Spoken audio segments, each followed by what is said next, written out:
Good afternoon, colleagues, excellencies, distinguished delegates, colleagues, ladies and gentlemen. Good afternoon and very warm welcome to all of you for joining this important thematic session 5.1 on policy meets the practice at the Global Summit on Sustainable Forest-Based Bioeconomy Approaches.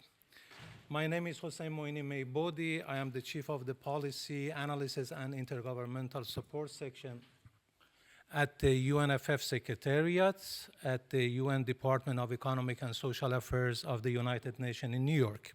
It's my pleasure to moderate this important thematic discussion this afternoon because that's one of the issues that really there are some challenges, and that's the main reason that we wanted to have a focused discussion bringing the gap between policies and the practice and the actions, what is happening on the ground. So that's the main focus of the discussion for this afternoon, to bring your perspectives, your experiences and knowledge on how really to translate policies into real action on the ground with leading to impactful and scalable actions to promote a forest-based bioeconomy worldwide at different levels. So that's the substantive focus of the discussion for this afternoon, and I assume that all of you have read the guidance notes and you know the program. Nevertheless, I would like to just briefly go through the program for this afternoon. After my introductory remarks, I would invite the session lead to have his brief remarks, opening remarks, and then we will go to our keynote speaker, which is who is going to join us online, and then we will have our feedback and views from our stakeholders, and after that, of course, we will have the World Cafe discussion in 4 breakout groups. And as you have seen, the setting of this room is already put in a way that facilitate the immediate resumption of the work of the breakout groups. So please sit wherever you are, and you will listen to the same discussion. You will not miss anything from the discussion. So, and you please feel free to really share your views and perspectives, because that is the main purpose of this meeting, to have your perspective and knowledge and experiences. So this breakout group will be facilitated by 4 in-person facilitators here and 1 facilitator online. And even we are bringing the perspective of those colleagues and experts that are joining online. So we want really to have this rich discussion here to get your feedback and to eventually bring back the result of this important thematic discussion to the larger plenary later this afternoon. So I just provided a quick explanation on what the substance and the program of this meeting will be. So without further delay, that's one of my roles, to watch out for the time. So I have to do it fairly. I have to exercise this for myself as well. So without further delay, I would like to give the floor to our session lead, Mr. Erno Järvinen. Please, you have the floor, Erno. Thank you, Hossein. Good afternoon, dear colleagues, dear audience. I would like to welcome all of you and your valuable perspectives, both in the room and online. Finland is a co-convener of the summit and a member of the country-led initiative steering committee. And I am personally very happy to have the opportunity to act as a lead country in this first thematic session. Today, we aim to explore how we can bridge the gap between policy and practice in the forest-based bioeconomy sector. With increasing global commitments to sustainability, it's crucial to translate policy into practice that can be scaled up effectively. The role of forest-based bioeconomy has already been highlighted in the morning session. But I would still like to emphasize that it has a positive impact, especially for local rural economies and livelihoods, and in promoting self-sufficiency, which is increasingly important, which is increasingly challenged in today's world due to climate change and other reasons. It is very positive that forest-based bioeconomy is currently experiencing momentum globally. This is something that Finland has been working on for a long time, and this global interest is demonstrated by the fact that you are so many from all continents participating today here in this summit. As you heard in the morning, Finland has had a national bioeconomy strategy since 2014. The recent update of the strategy has a vision sustainably towards higher value added. It changes the focus from increasing the use of biomass to creating more value. We all know that national forest strategies are functional tools to balance the different objectives of forestry. In Finland, we have had a national forest strategy for a long time, and the most recent one has been prepared in 2022. It serves as the key guiding framework for the country's forest policy. The strategy was developed through an expert-driven and highly interactive process, ensuring broad cooperation among stakeholders. Its core goal is to balance and coordinate the needs of people, the economy, and the environment in the sustainable use of Finland's forests. In the implementation of our national forest strategy, we are focusing on the growth of forests, biodiversity of commercial forests, and on the renewal and competitiveness of forest-based sector. On a regional level, national forest strategy is implemented through regional forest programs that just recently have been updated. The importance of cross-ministerial cooperation is highlighted by the fact that the National Forest Council, where 38 different organizations are included, including, for instance, indigenous people and youth, and which is co-chaired by 3 different ministers, officially adopted the National Forest Strategy. Also, it is worth mentioning that our national bioeconomy strategy is in full harmony with the National Forest Strategy.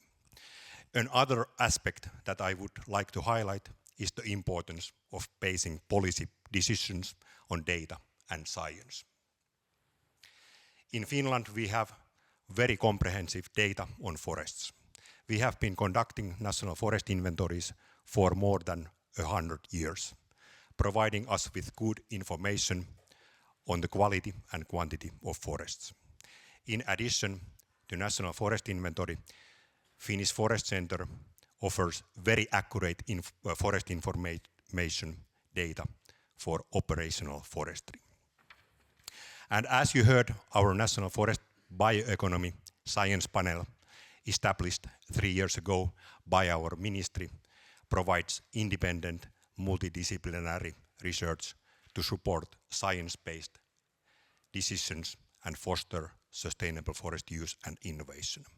Also, our forest management practices and decisions are science and evidence-based. So I believe that some keywords for our discussions are interactive participation, cross-sectoral cooperation, holistic sustainability, and evidence-based policymaking. With these words, I wish us fruitful discussions and hand the speech to Hossein. Thank you.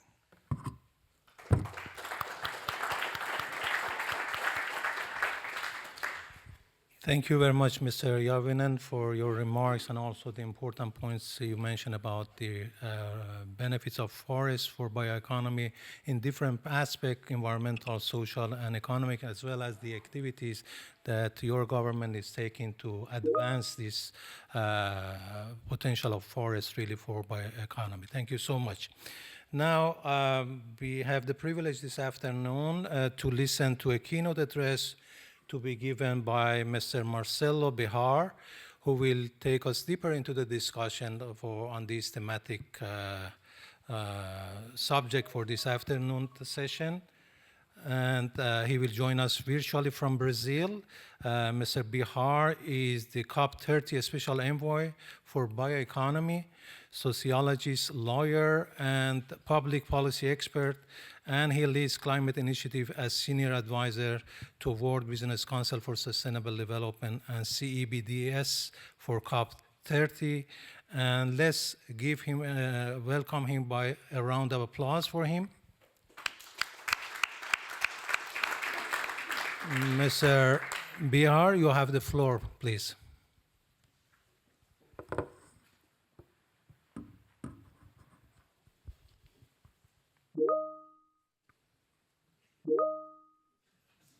Mr. Bihar, are you there?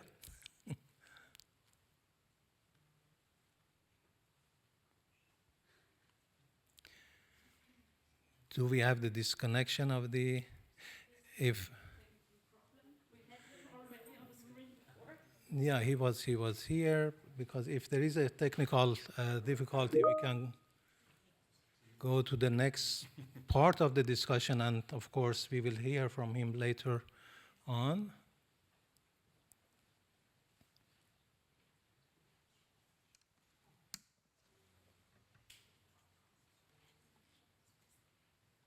Just bear with us for a moment. Thank you.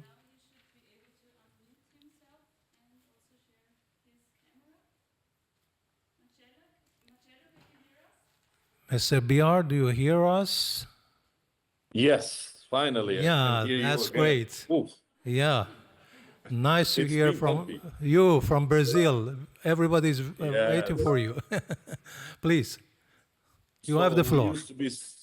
Thank you so much, and my pleasure to be with you. Unfortunately, I couldn't be there physically, but it's really my pleasure to connect with the organizers, with COLI, with all the experts that you have on the ground. Some of you we met in Belém last year during COP30, where I was the special envoy for bioeconomy. I've been in this space for at least 15 years, working private sector and also in the Brazilian government. And it's my pleasure to connect with dear friends and colleagues from the same space. I would like to start just by, first of all, setting the scene on the concept of bioeconomy itself, because it's always tricky to put the boundaries. What are we really referring to, where we are, and what we want to head to? So I would say, from a Brazilian perspective, we do have three different parts of.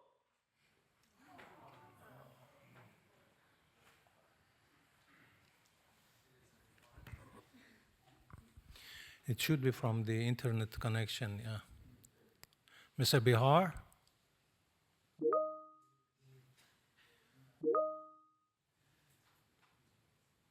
Hello, Mr. Bihar, do you hear us?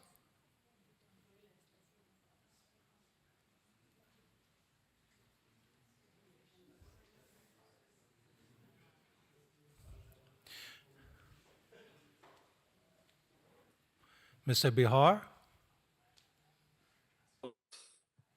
I think the system is really not in a good mood today. Let's see. Can you hear me well now? Yes, yes, for now, yes. Okay. Okay. Let's try it. So let's take from where I was. I think you heard me until the three different concepts or the three Yes. different views, right? So just to start with, I would like to think that, well, of course, there is the Greek root of the word, bios, oikos, nomos. So the rules of life in the house. So that can be very broad. And I think what we see more and more, and it's my pleasure to hear my colleagues from Finland, which is a bioeconomy powerhouse as well, to hear that the economic aspect of it it's a most important one. So this is a vision that connects bioeconomy a lot with circularity, and that places bioeconomy on a position to help us to move away to transition from fossil fuels, which has been the efforts of the COP for the last 30 editions. And now finally we have a map or a pathway to move away from fossil fuels in which bioeconomy will play a central role. And we've been discussing that with the COP president, André Corrêa do Lago, to place it on a very clear and distinctive way.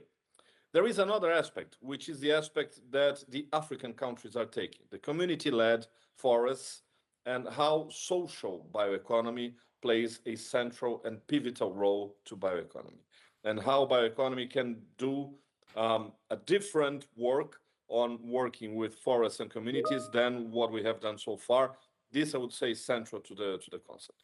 And there is, connected to that, the Japanese concept of sotomayo. I'm sure many of you are familiarized with that, in which we place the central role of forest communities working on a way that it's not only sustainable, but also with added value, which I think it's part of the answers to the puzzle. And finally, I would say from a Brazilian perspective that we need to align the four elements, the elements of policy, of finance, of social, and of the economic growth. And we do have all the COP and the UNFCCC, UNCCD, and the COP on biodiversity trying to build their own numbers, but not connecting yet. And I think bioeconomy is the connector, is the synergy between the three Rio conventions. And that's what we should be aiming for. What we tried to build during COP was one chapter beyond the G20 meeting that we had 2 years ago, in which the 10 high-level principles of bioeconomy were presented and approved by countries that normally disagree, such as US, Russia, Ukraine, many others, but they agreed on the bioeconomy concept, and we are all on a very good position with that. So moving from the concept and to the high-level principles into the pillars on how it lands on policy, during COP, we try to work on the 5 different pillars of bioeconomy. First one, on forests. And I think here we all should align on how can we not only expand the capacity that we have to use celluloses for the wearing industry, how can we use forests to shift from non-renewables, but also how can we really connect the whole forest sector with the emissions issues that the global carbon markets are trying to connect and to put together. For that, it was launched the coalition of the willing between those who already have their regulated carbon markets, which, as far as we are negotiating, probably Europe, China, and Brazil will connect their markets first. So bioeconomy should be one of the tools of the connection of the carbon market to expand its forest capacity. How to connect the 3 Rio conventions. I think this is one of the main mysteries and one of the puzzles of the bioeconomy to really move from a concept and nice practices and some strategy into the real ground of policy, financing, and shift how we are doing things. So just to give the big picture on the big numbers, the world is producing 42 million gigatons of CO2 every year. We are chopping down 100 million hectares of forests, tropical forests mostly, and we have 1.5 billion hectares to recover of degraded land. What we should be doing in the bioeconomy sector is connecting those 3 dots and connecting how can we recover the degraded land using biomass and bioeconomy for curbing emissions down. So this is how we are going to bring the added value into bioeconomy. And it's not doing the same things as we used to do, but doing something differently with the right financial incentives on the right way. So that's the first pillar. The second one on agriculture, and I think agriculture is a central, pivotal role for bioeconomy, and shifting from the use of chemicals and fertilizers into bioinputs will shift the way that we connect agriculture, moving less from the chemical side of things and more to the biological side of things, which will change completely how we bring emissions down, bring carbon to the soil, and recover the capacity of the soil to have better crops and more resilient capacities for agriculture. We saw a lot of that during COP30 in Brazil. Brazil is also a powerhouse in agriculture. And there is one new financial instrument that I invite you all to understand and to take a look at, which is EcoInvest. So we are placing $12 billion on it already, with very low interest rates for recovery of degraded land. And I think this is one of the best instruments that we will have to do the agricultural transition globally. The third element is social bioeconomy. And social bioeconomy, by that, we refer to the work of connecting traditional communities to the big markets. And social bioeconomy is key for preserving 80% of species that we have globally. They are the real stewards and the real owners of the biodiversity. So we need to find new ways to work with them. I was for 10 years in a company called Natura that works with 38,000 people in the Amazon region, using new ingredients and new crops of over 50 species that were not commercialized. So we bring new species into the market and we create new products that will allow the forest to stand as is. So the work that Natura puts together preserves around 2 million hectares of forests in the Amazon, and it's totally replicable, and it's something that we should be connecting to. The fourth one is biotechnology, and biotechnology, I have the honor to have Finland in the same table. It's one of the powerhouses of biotechnology. There is the latest study of the International Chamber of Commerce places a number of around $4 trillion in bioeconomy for biotechnology, in opportunities to shift how we are producing things. So we could talk like for 2 days on the biotechnology side of things, but I like to spend my last few minutes on the fifth element of the bioeconomy pillar, which is finance. And we really need new instruments for finance to be put together. We do have some very interesting ones that have already taken place. I already mentioned Eco Invest. We have the Earth Investment Engine that Capital for Climate, Ambition Loop are putting together that can move at least $30 billion in the next 3 years to nature-based solutions that will boost the bioeconomy industry, and it's already on the go. So what we need to do collectively is set the clear KPIs for investors to have the certainty that we are making nature an asset class, and that's already ongoing. Just to wrap up, COP30 has been amazing for those who came all the way to Brazil and tasted the different elements from Belém. But this year we have 3 COPs. We have the climate one, we have the desertification one, and the biodiversity one. My strong recommendation is for us all to be very participant on the bioeconomy challenge that was launched during COP30 to connect those elements. And we do need to have the clear metrics, not only for the Rio Conventions, but also guiding principles for policy. We know we all have NBSAPs. Most of our countries already presented their NBSAPs, for those who are interested in this discussion at least. But the NBSAPs do not really connect. The NBSAPs are the national plans for biodiversity, right? They do not really connect to the national plans on climate. And those 2 elements, unless we place them on the same position, we are not bringing enough resources to do all the changes that we need. And those are the ones that will really move the needle towards the right direction. And finally, there is the less spoken COP, which is the one on desertification, which I think for bioeconomy is the source of everything, in the sense that bioeconomy will thrive on what we did wrong for the last decades. So on the degraded land, the 1.5 billion hectares, in Brazil, it's 128 million hectares. We do have the instruments to recover that land, and this will be very intense and bring a lot of value added, not only for communities, but also economically, and most of all for nature. So connecting those elements is the challenge of our generation. It won't happen this year, but it will be set on the right direction, we hope, on the 3 years to come, having the COP from Brazil, we'll have Turkey, but then we'll have Ethiopia and probably India on a nature cycle that will take 3 years, by which I hope the bioeconomy challenge will address how can we score clearly the metrics on finance, communities, and markets. That will really shift the needle on bioeconomy. Thank you so much, and thank you for the opportunity to be with you.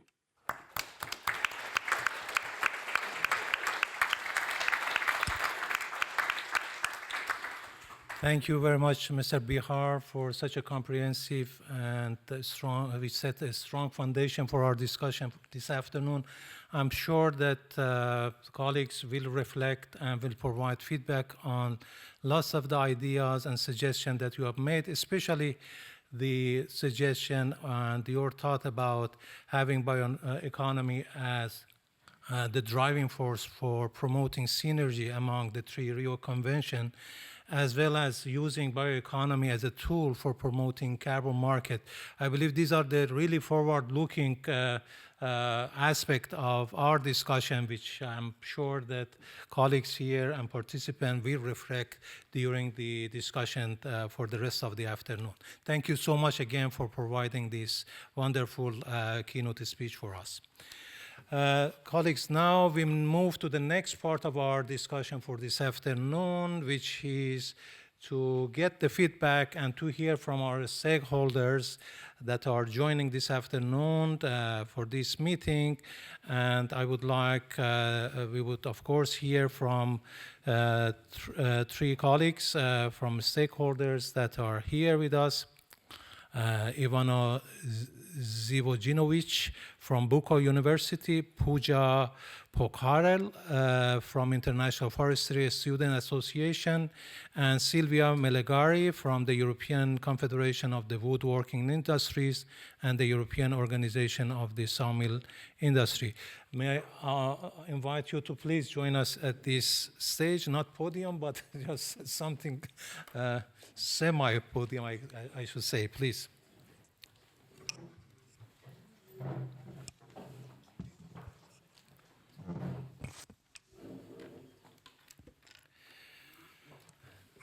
You can sit over. No, please. Okay. Our first speaker is Ms. Zivojinovic, who is a senior researcher at the Institute of Forest, Environmental and Natural Resource Policy, IFER, and the Center for Bioeconomy, ZFB, at Buko University in Vienna. She also serves as deputy head of the Forest Policy Research Network of the European Forest Institute, EFI, and coordinates the IUFRO task force on building an integrated vision of the forest-based sector within a bioeconomy. Ivana, you have the floor, please. Thank you. Hello, everyone, dear colleagues. Thank you, Mr. Behar, for the really inspiring keynote speech. I'm Ivana Živojinović, and I'm already introduced, but mainly here today I will speak on behalf of the task force, IUFRO task force, which is called Building an Integrated Vision of Forest-Based Sector Within Bioeconomy. So you see that already in our title we see forest-based bioeconomy as a part of the larger bioeconomy transition and process. I'm really happy to hear really inspiring examples from both Finland and Brazil, which are featured in our latest policy brief, which we prepared for as a base for the COLI discussion here. And I mean, many of the things which we point out in this policy brief are mentioned both in the morning sessions, already now in the keynote speech. But from our scientific standpoint, I would like to point that, yes, we also agree that sustainable forest-based bioeconomy is best understood not as a single sectoral shift, but also as a systemic and more economic transition of the whole economy. Of course, linking economic, ecological, and social objectives across forest-based value chains and also wider sectors.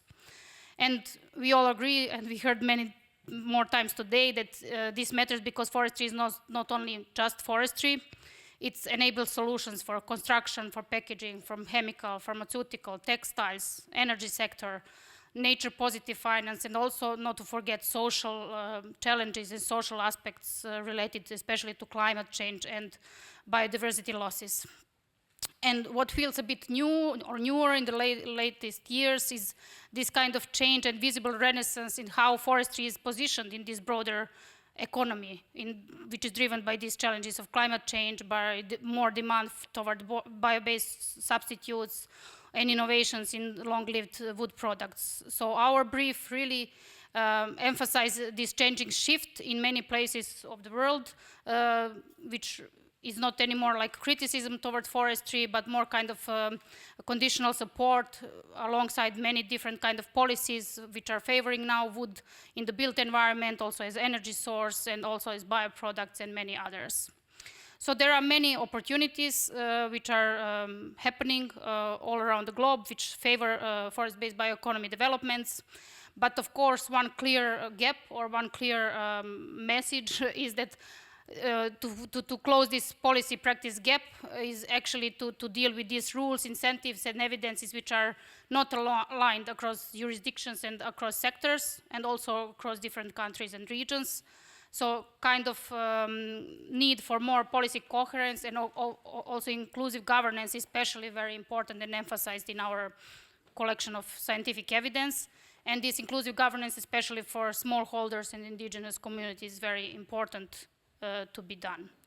And some of the key points which I would also mention from our process of collecting this scientific evidence is, first of all, that policy depends on the or credibility of the policy instruments depends on the credibility of the evidence and of the measurements. So we really need to have accumulation of the knowledge in order to produce really good and implementable policy solutions. So scaling wood requires credible whole life carbon and life cycle assessment approaches. We need to assure biodiversity safeguards and end-of-life recovery so that we match our ambitions set by different bioeconomy policies. And social science also can contribute a lot in understanding different perceptions, in understanding how inclusivity and equity should be really secured in this transition process toward the bioeconomy. And of course, forest-based bioeconomy is broader than wood. We know that it's not just about wood products, it's about non-wood and ecosystem services which are supporting food, medicine, livelihoods around the world, water regulations. So all this needs to be really dealt within the policies and so policies should govern this full portfolio of different products and services coming from the forests. And then further on, we also need to remember that forest-based bioeconomy is a part of the broader bioeconomy. So looking at forestry in the territorial aspect and territorial scale is very important so we can assure synergies with different other bioeconomies, blue bioeconomy, agricultural bioeconomy, and really use opportunities and synergies together.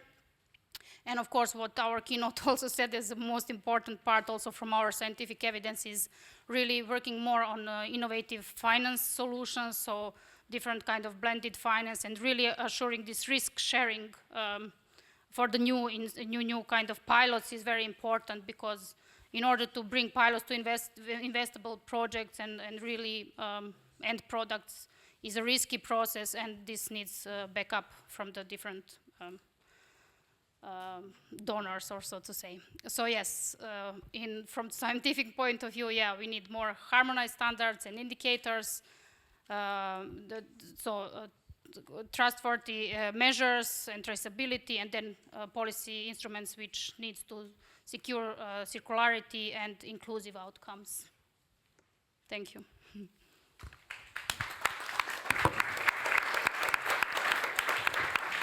Thank you very much, Ivana, for your thoughtful remarks, especially the fact that when we want to promote forest-based, sustainable forest-based bioeconomy, we should think comprehensively.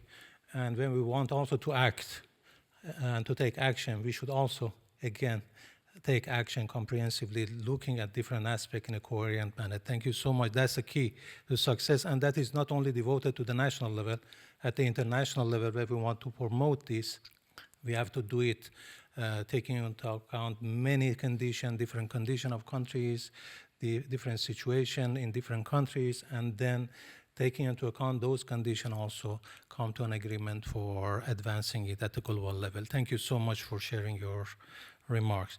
Now I would like to turn to our next speaker, Ms. Pokharel. Pooja is a young environment advocate from Nepal, currently pursuing Master in Science in Forestry at the Faculty of Forestry of Nepal's Agriculture and Forestry University. She is the outgoing focal point for the UNFF major group of children and youth and active member of the UN Decade on Ecosystem Restoration Youth Task Force. You have the floor, Pooja, please. Thank you so much. Distinguished Excellencies, delegates, and fellow colleagues, I'm Pooja Pokhrel, the outgoing head of UNFF Major Group of Children and Youth, and it is my honor to address you all today on behalf of Major Group of Children and Youth, which is represented by the International Forestry Student Association.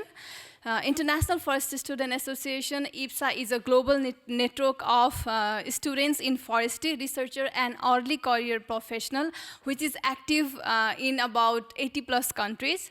So we bring youth voices through community engagement, field research, scientific innovation, policy dialogues, and capacity building initiatives. We connect local realities with the global dialogues, and to ensure that the voices of young foresters and the next generation of forest stewards are heard with full respect for the indigenous knowledge, community knowledge, and intergenerational equality. We believe sustainable forest management and forest-based bioeconomy are not abstract concepts. They represent ecological, economic, and social systems that we will inherit and maintain throughout our lifetime. The research has also shown that the sustainable forest-based bioeconomy can reduce reliance on the fossil fuel resources, lower emission, and support circular and climate-positive economy. However, evidence also shows that the main challenge is implementation in accordance to the policy design. So youth, who are often described as the leader of tomorrow, but in forestry sector, we are already contributing today as a researcher, practitioner, entrepreneur, and community members. What limits our impact is not willingness or capacity, but access. To effectively bridge this gap between policy and practice, youth need access to decision-making spaces from planning to the implementation. Access to the finance and innovation ecosystem that allows sustainable ideas to move from pilot to scale. Access to transparent data and monitoring systems that support evidence-based action. And access to education, engage in research opportunities, training, and long-term career pathway in sustainable forest management. Investing in youth capacity is therefore a strategic investment in long-term success and credibility of the forest-based bioeconomy. Our priority as a children and youth major group is to ensure that this transition is scientifically grounded, socially just, and intergenerationally fair. We emphasize that the sustainable forest management must remain the foundation of any forest-based bioeconomy, and that policies must be translated into practice through coordinated governance across all sectors and levels. Strong sustainability safeguards and traceable value chains, circular and cascading use of forest resources, and long-term partnership that includes government, researcher, communities, private sector, and youth, and including other stakeholders in forestry. So let us work together to build a forest-based bioeconomy that is efficient, circular, inclusive, and resilient for generations to come. Thank you.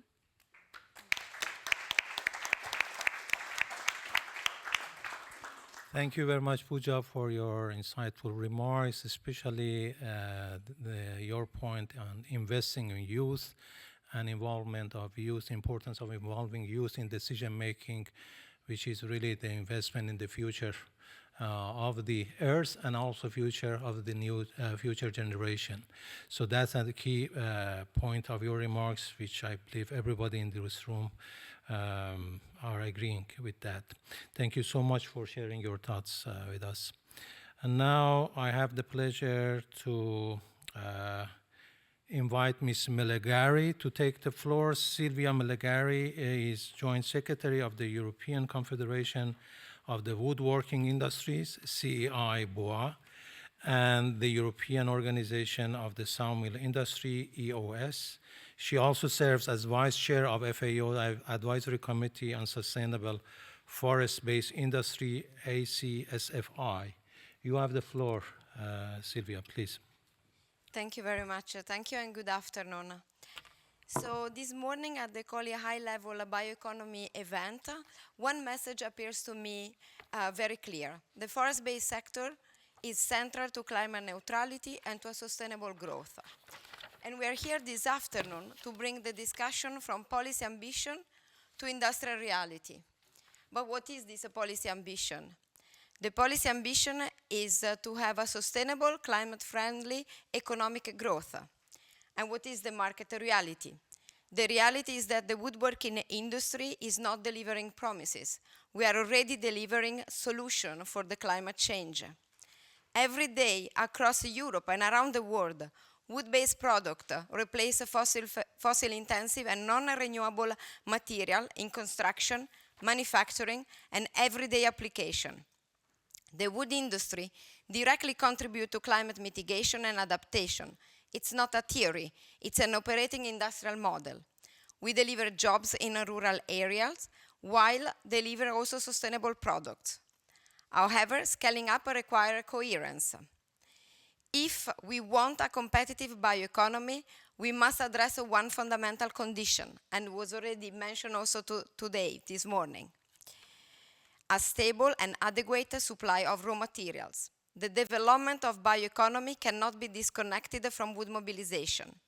We need a pragmatic, market-oriented framework that respects the national forest management system and ensure a non-discriminatory access to both primary and secondary wood resources. We need a resilient, healthy forest that continue to provide raw material to our industry. The demand for sustainable products is growing, and right so, but supply must be secure if substitution of fossil-based materials is happen at scale. Secondly, we need a policy that moves behind the research funding. Technology and products are already existing, but we need instruments that support the scaling up and market deployment. Green public procurement, wood life cycle assessment in construction, coordinated demand-side tool can create a reliable competitive market, but they must remain proportionate and workable, especially for the small companies that are the large majority of the companies in the woodworking industry. So competitiveness must remain central. There is also a link between the bioeconomy strategy and housing policy. If we are serious about affordable and sustainable housing, bio-based materials must be recognized fairly in standards and in legislation. Renewability must stand along the recyclability and reusability within the circular economy, but also the material substitution effect should be taken into account. Only then bio-based solution can compete on equal footing with other materials. To conclude, the woodworking industry are a pillar of the bioeconomy, but success requires policies that are coherent, proportionate, and grounded in industrial reality. Thank you.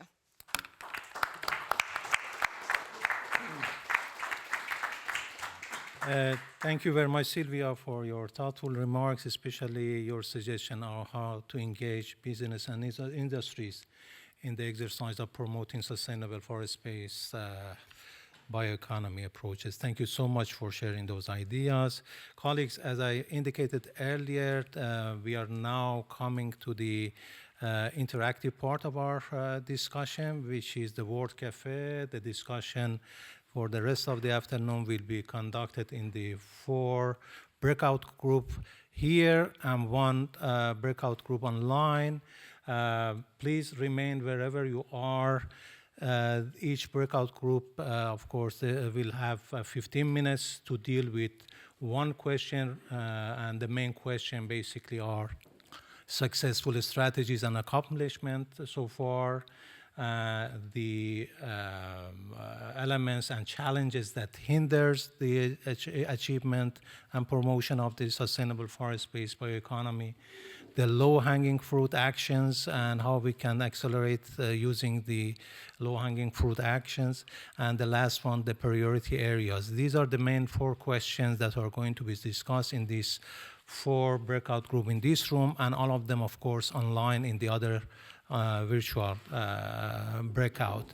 We have 5 facilitators that are going to facilitate this discussion. The facilitators will rotate after 15 minutes from one breakout group to another one.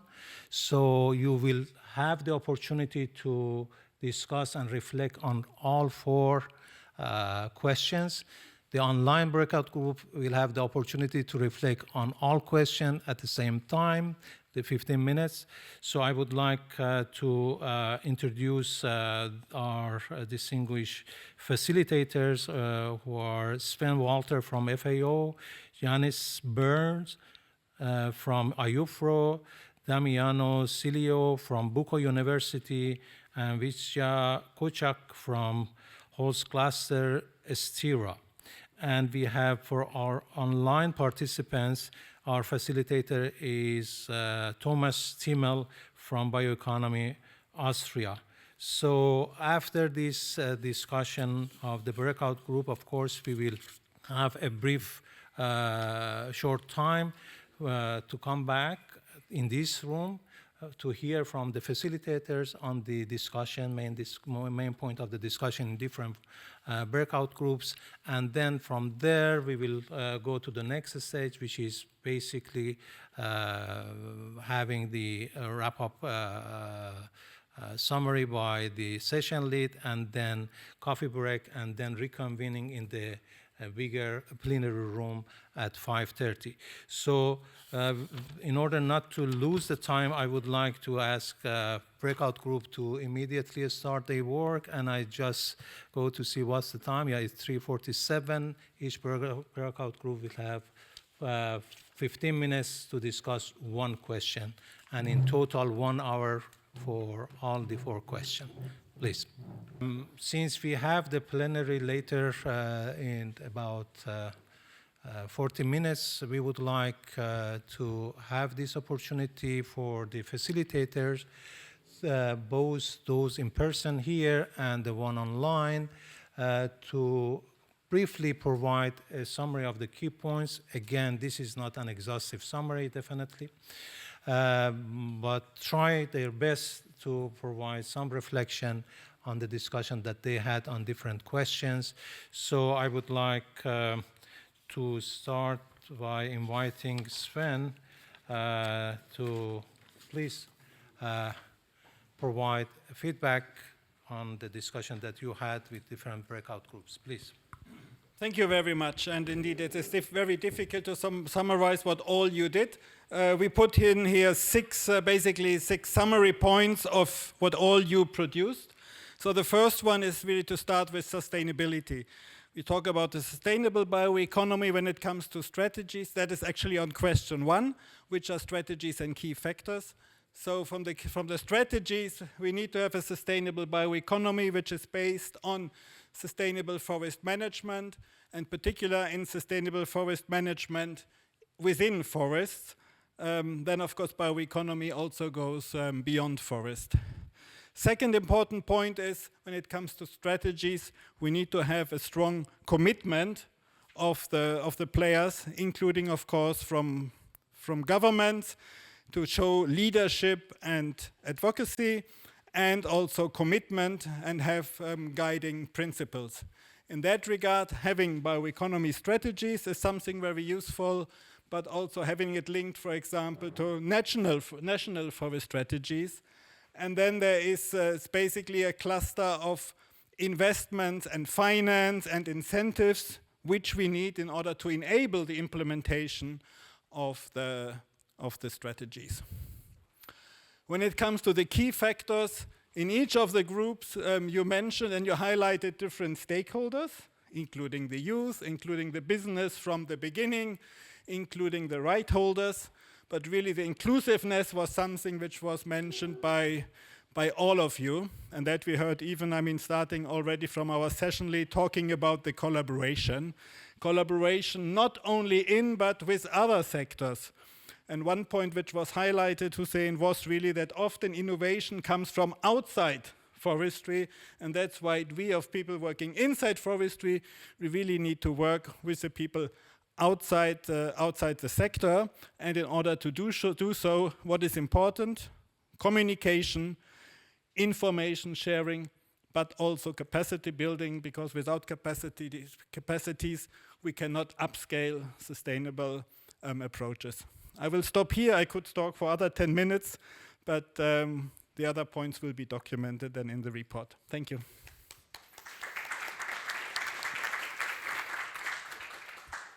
Thank you very much, Sven, for this brief and rich summary. And now, may I ask Yanis Burns to please try to make a summary of these key points, please. Thank you very much. I will do my best to summarize the policies and regulatory barriers that were highlighted at the national and international level. One starting point, which seemed to be very important, was the need for a common understanding of bioeconomy, or the lack of a common understanding or awareness of the concept and principles in education systems and also at technical level, that this was a little bit missing. Relatedly, there's a number of existing policies and also metrics, indicators, national forest inventories, and systems which have a certain historical inertia and were intended for other purposes than monitoring the bioeconomy. And so while there's a need for international standards and harmonization, it's a challenge really to develop that with the inputs of different countries and existing frameworks to make it feel that it's really a co-created and co-developed thing that meets the needs of the various countries and stakeholders around the world. That relates also to issues of protectionism and national sovereignty, so being able really to address those issues in detail, which are of importance, while meeting a common agreeable definition or metrics that should be measured. Also, especially for smallholders and small and medium enterprises, being able to access incentives and also markets to have secure tenure and rights, and also some kind of uncertainty to be able to make investments is difficult in a lot of cases because there's a number of risks in relation to all of those topics and also the markets for potential products.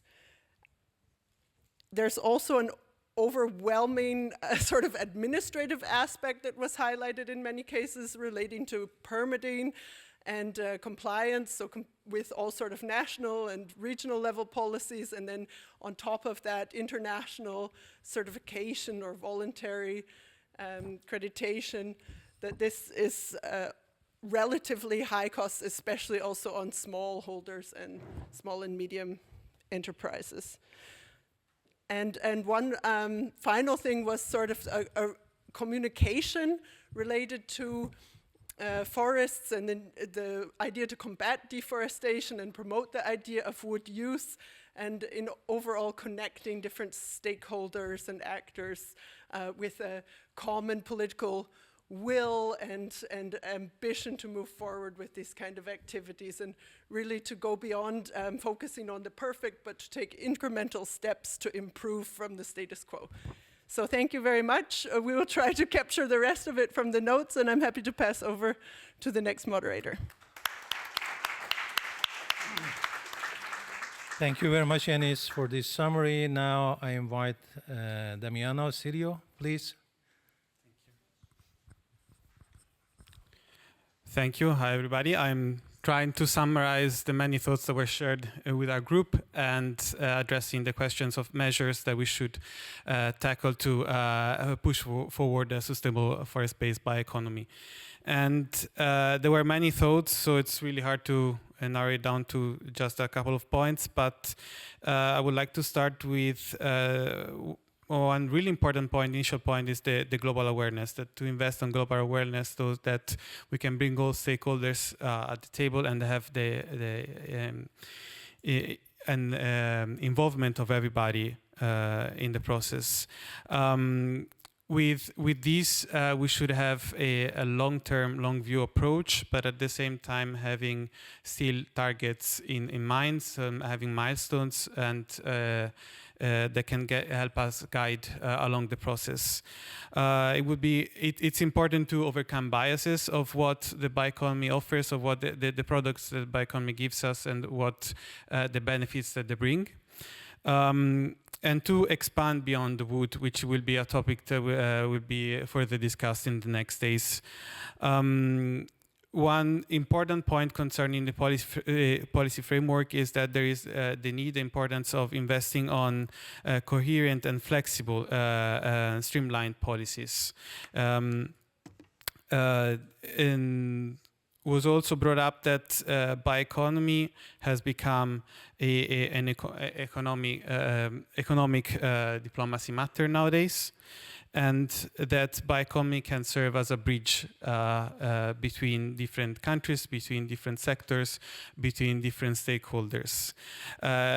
Then I'll move to my last part, which is the collaborations, and connected to this, the importance of together with these goals, these missions that we have, to think about the whole picture, to think about, keep in mind all aspects, for instance, infrastructures, and to rely on best practices that can be shared to help each other, to learn from the others and improve our strategies.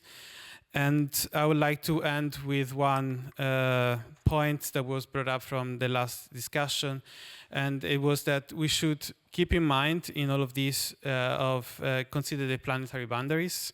We should keep in mind that we should learn more about what we can offer with the bioeconomy. We should invest in research and inventories so that we can get this better picture, and that we can provide, I'm quoting, we can provide biomass for all, but we can do more. Thank you. Thank you very much, Damiano. Now I would like to invite Vijay Kuchak. Please, you have the floor.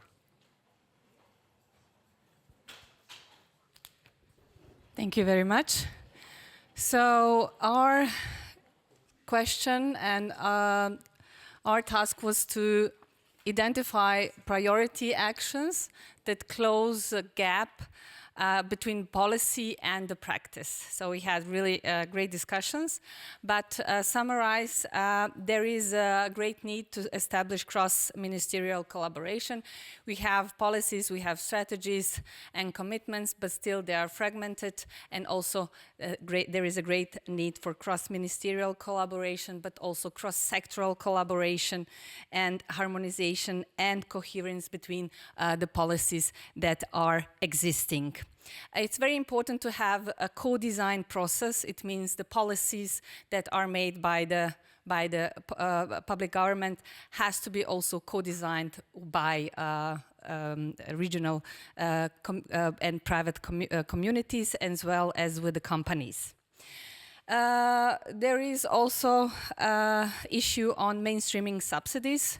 We have also, some of the countries have also great subsidies, but to mainstream and also to rethink the subsidies in direction of the enhancing bioeconomy and bio-based product would be very necessary to do.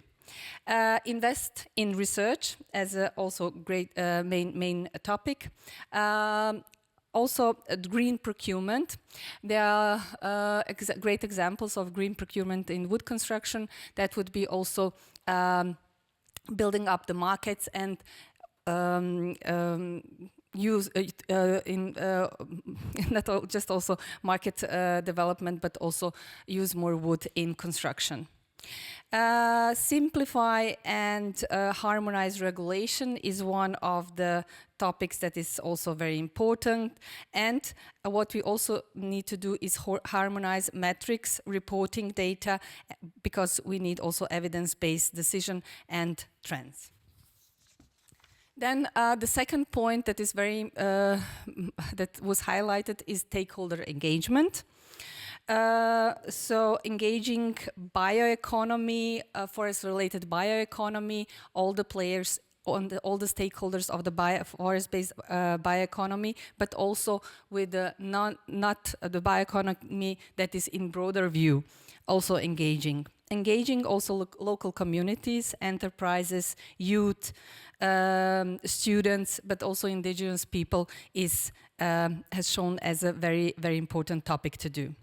And also capacity building. Capacity buildings on the whole level, from the political, administrative level to the value chain, universities, schools, but also on the forestry owners and forestry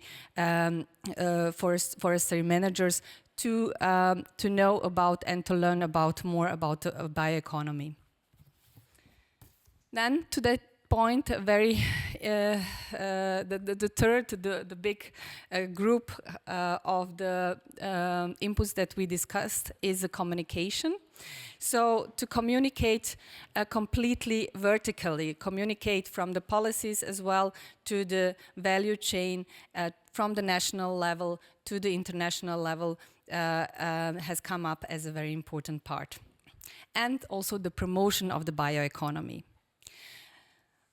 The last point is market transparency. So we need a legal procurement, recognition of legality, and we have to also reward traceability. These are the points that came up as very important and prioritized. Thank you, thank you very much. Thank you very much, Visha, for these remarks and brief summary. Now I would like to invite Thomas Timmel, who was facilitating the discussion online. Please, Thomas, you have the floor. I'd like to add to my dear colleagues and facilitators of the different or four questions. For question one, probably it was mentioned. That counts for all my additional information now. Probably it was mentioned, but carbon credits could help to raise additional money. That was one, let's say, rather clear information. Additionally, also agroforestry could be an important strategy for the future. Which barriers should be reduced? There was a clear focus on the subsidies for fossil utilization, as well as, I think my colleague named it also, but the fragmented responsibilities of policymakers to raise the attention to bioeconomy and regulate the bioeconomy. For the third questions, which quick win measures, we identified the market pool especially for quotas for bio-based products and the possibility of public procurement, which could help to raise the attention to forest-based bioeconomic products. And for the fourth question, additional actions, I'd just like to add, I think I read it at one post, sticky note or posting, this clear focus on not only intensify research, but also intensify education on bioeconomy issues, which have been raised in the online audience. Thank you very much.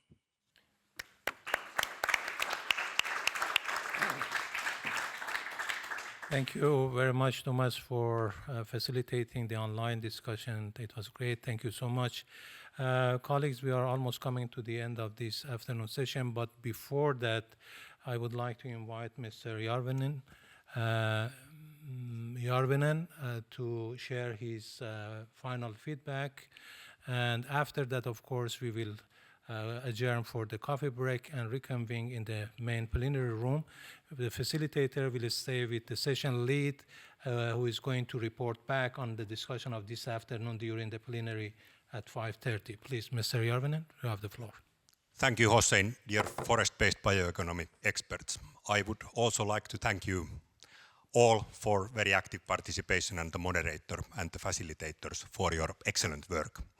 I want also to thank the stakeholders for your views. My task in the role of the session lead is also to present the key points of the thematic session in the plenary room later in the afternoon. And this is what I will try to do with the help of the moderator and the facilitators. Like the Finnish Minister of Agriculture and Forestry, Ms. Sari Essayah said in her video message, we need stronger multi-stakeholder partnerships, practical tools, and inclusive dialogue to make forest-based bioeconomy approaches a reality at scale. Multilateral cooperation and national adaptation will help us balance opportunities and risks. I think that these aspects were also very well highlighted in your discussions and from various angles. In the session, we worked around 4 guiding questions, which in forest-based bioeconomy relate to success factors, barriers, measures, prioritized actions. I would like to highlight few issues in these based on your working and discussions. Strategies and factors that have proven to work have been cross-sectoral and cross-ministerial and have been prepared in interactive processes with broad stakeholder participation. Commitment and investment of forest owners and industry forms the base for the success of forest-based bioeconomy. Scientific information is being utilized and decision-making is evidence-based in the whole value chain. It seems that still that the holistic approach is often lacking and working is being made in silos. In the assessment of sustainability, all dimensions must be. And as you can see, the bell went with me, so there is one bell that we will need just to make sure we have equal time for discussion in all of those groups. So if you hear them, finish your thoughts, finish your interventions, and we move on. I think it's 3 o'clock. We can start. Excellencies, distinguished delegates, ladies and gentlemen, it is my great pleasure here to moderate this session. This session is about one key topic that all of those that work in the bioeconomy will have to have in their minds as we move forward. This is how do we source wealth and financing opportunities on the forest-based bioeconomy approaches. We are here in the room, but we also have many participants online, so also a very warm welcome to our participants online. You can see them on the corner of the street, corner of the screen, at least the moderator of the group. So what my very easy job is here, just to introduce you to the objective of the session, the questions that we ask ourselves. You will discuss, and how we have set up these 2 hours that we have together. The key question of that session is how do we mobilize and align financial resources to support the development of sustainable and scalable forest-based bioeconomy approaches. We have seen that there is growing interest in financing nature-based solutions, in financing bioeconomies, but we all really also know that this is both fragmented and maybe not at the size that would be needed for what we have heard this morning, a systemic transformation. So that sector needs to be very attractive to investors, both public and private, to really generate the wave of change that we would want to see for the sector. We will focus on 3 points, maybe. We have actually 4 questions that are around these 3 points. The one is identifying financial drivers and barriers. The second one is exploring financing mechanisms, and the third one is shaping actions to improve access to finance and scale these approaches. How have these very able organizers of that COLI Global Summit set up that session? In the next 2 hours, the majority of work will be with you. The joy of exchanging and discussing ideas, questions. There are many risks, the many issues that there are, but also the many examples of a way forward, of good success cases that we also have. we will have the great pleasure of having a session lead by the government of Czech Republic, who stands in for the Ministry of Foreign Affairs of the government of Brazil, who unfortunately for illness reasons cannot be with us. So thank you very much for accepting that invitation at short notice, Eliška. So we will hear from the session lead, who will also report back to plenary on the discussions that we have had to open that session. Then we will have a distinguished speaker with a keynote presentation, Klaas Sander from the World Bank, here with us today. Thank you for coming, Klaas. It's a great honor and pleasure to see you here. And then we come to the main part, which is you in the World Café format, a discussion. You already see these chairs organized in groups. This is because you're looking to discuss with your colleagues. There will be 4 facilitators that will help here online, here in this room, on site, and 1 group online that we have also here with us. And you will have 1 hour of discussion. We have 4 questions prepared for you on these flip charts.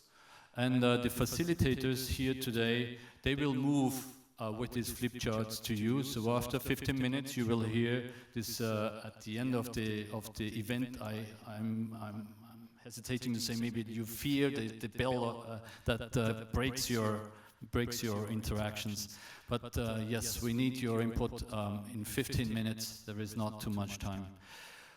Then the facilitators have the hard job of making a summary right after we have had these 4 rounds of discussions. So the facilitator will move to your group. You will have a different question. The facilitator will help. And after all of those 4 times 15 minutes, we will hear back from the facilitators what they have collected from you in that group. And then we will give the floor to the session chair to summarize and close the meeting. And after that, we all go to a well-deserved coffee break. This is outside the room. I understand that this will also be the venue for the reception, so we will immediately thereafter move on. I think with this, that is the setup. I hope we all have exciting 2 hours of discussions, of interchange. I hope you also meet new friends and continue the conversation with old friends. And with that, I have the great honor and pleasure to hand over to you to lead the session, to open the session. Eliška Drnkova from the Czech Republic. Thank you for taking over that task. Thank you. Good afternoon, ladies and gentlemen, distinguished guests. Thank you, Ewald, for opening the session and explaining to us its purpose. First of all, welcome to all of you on behalf of the Czech Republic to this first thematic session. On our topic, the transition from fossil-based to a sustainable bio-based economy is a key to mobilize targeted finance resources to kickstart the shift to sustainable consumption. To achieve such a sector-wide transformation, resources should move from project-to-project financing toward programmatic approaches, including mobilizing substantial resources in capital markets, such as blended finance mechanisms, de-risking instruments, access to startup capital, and green bonds. Furthermore, reorienting incentives towards renewable and bio-based solutions, tailoring solutions to local contexts, and scaling up sustainable and transition investments are essential. Investments, in my view, should equally focus on relevant value chains, research, knowledge transfer, and skills development, and shouldn't leave behind marginalized communities. As an EU member state, we strive to make the best use of available EU and national funds dedicated to the bioeconomy. I can give you a couple examples. Thanks to the support of the Recovery and Resilience Plan, Czechia now has a database of construction materials that includes information on their life cycle assessment, along with a simple carbon footprint calculator, allowing designers to assess the footprint already in the design stage. As for the research, I personally have high hopes for the upcoming Forest Partnership, a 10-year research platform that will be launched later this year. The aim is to solve problems that no single country can solve on its own through transnational research projects involving not only researchers, but also professionals, public administrators, and civil society. We hope the outcomes could be disseminated and useful on as wide scale as possible. A European partnership is primarily funded through member states' contributions with a complementary funding from the European Commission. Despite limitations in accessing affordable finance, innovation is frequently led by small and medium enterprises. They are often able to secure financing for research, but later struggle to scale up beyond that. As governments, we need to set up the right frameworks to create an enabling environment. In this regard, I would like to mention the role of public procurement in attracting private capital and helping shift the perception of bio-based products. So let us work together on this common endeavor to shape and advance forest-based bioeconomy. I am very much looking forward to listening to our esteemed speakers and later also to your group discussions. We have a lot to learn from each other, and I encourage you to keep an open mind and not hesitate to share your ideas. Thank you. Thank you, Eliška. Thank you very much. I now have the great pleasure to invite Klaus Sander.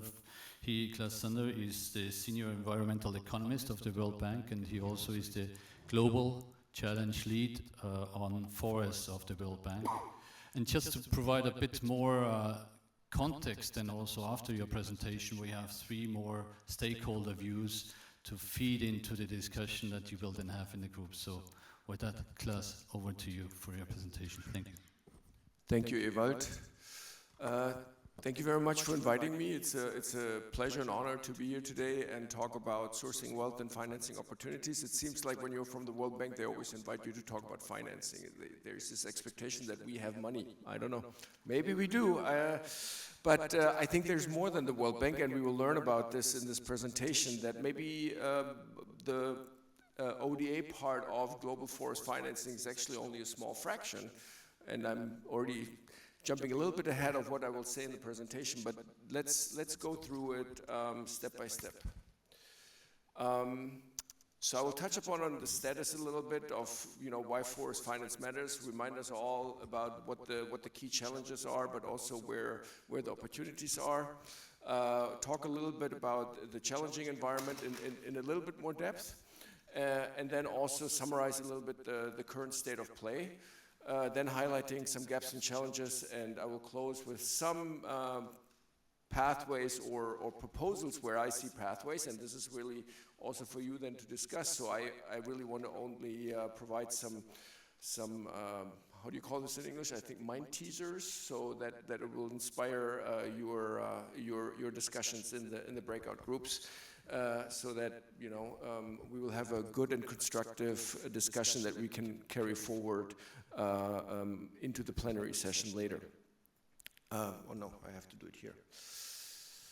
So very quickly, we know that there are still a lot of remaining challenges in the forestry sector. I think we as the global forest community have been actually successful over the past decades in addressing many of those, but as there is evolution even in our challenges around forest management, sustainable forest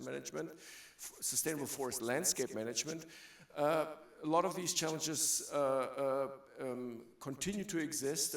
They're changing a little bit in how they are, and new challenges emerge that we need to address through investments in the forest sector and forest landscape sector. If we want to differentiate them in these 3 buckets, I think one of them is definitely still continuing the deforestation, but also the climate mitigation aspects, which are closely related and I think pose one of the key risks to sustainable forest management moving forward. At the same time, a big part and probably a growing part of the global GDP depends on forests and forest ecosystems, including the goods and services coming from forests, including wood and timber, to actually feed into the value chains, to feed into our economic systems that create jobs, that create economic opportunities, and that help not only developing countries, but also developed economies to grow, and especially to transition away from plastics to a bioeconomy, a forest-based bioeconomy model that we're here to discuss during this seminar, and to discuss how we can move this forward and strengthen and accelerate and expand this a forest-based bioeconomy. A lot of people, though, in the countries that the World Bank is working in the Global South, still rely on forests to meet their most basic needs and to fight extreme poverty that they live in. Most of the poor people live in and around and adjacent to forests. So that shows you that it's not only safety nets in dire situations, but that probably on a more regular basis, a lot of the extreme poor live in and around forests, which provides a challenge in itself.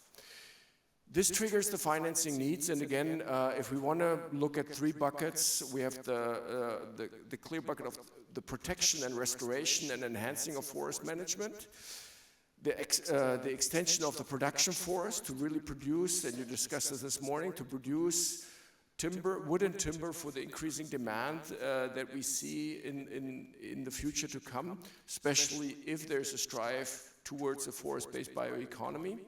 And then last but not least, which are not direct investments in the forestry sector, but more the indirect policy reforms and the indirect investments in the deforestation-free value chains and the deforestation-free development, especially agriculture, but also infrastructure, urban development, and other drivers that continue to drive deforestation and that pose a strong risk to still the existing natural forest biomes that we have on this planet and that are so important for our climate and biodiversity provision.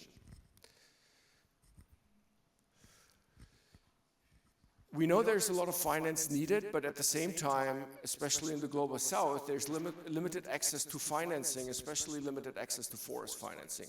When you look at, for example, at the governance index, or at country credit ratings, or how countries are able to mobilize tax revenues that then all can be reinvested in forestry, you see that in the Global South, a lot of these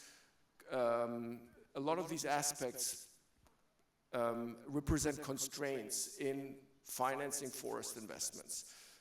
Tax revenues are at often very small levels, so to find the appropriate level to invest in forests when you have other development priorities like health, infrastructure, education, and many others is probably very challenging. At the same time, when you have low country credit rating scores, it's very difficult to obtain money on the global financial markets. Investors, private investors, are very hesitant to invest or to provide money in countries where credit ratings are low, and that is also represented by the governance index. So a lot of the countries that we are dealing with, that we want to invest more in forests, have actually constraints in mobilizing financing and investments for forests. And I think we're discussing here today how these challenges can be overcome despite probably these challenging environments and the challenging context and parameters that many of our countries face.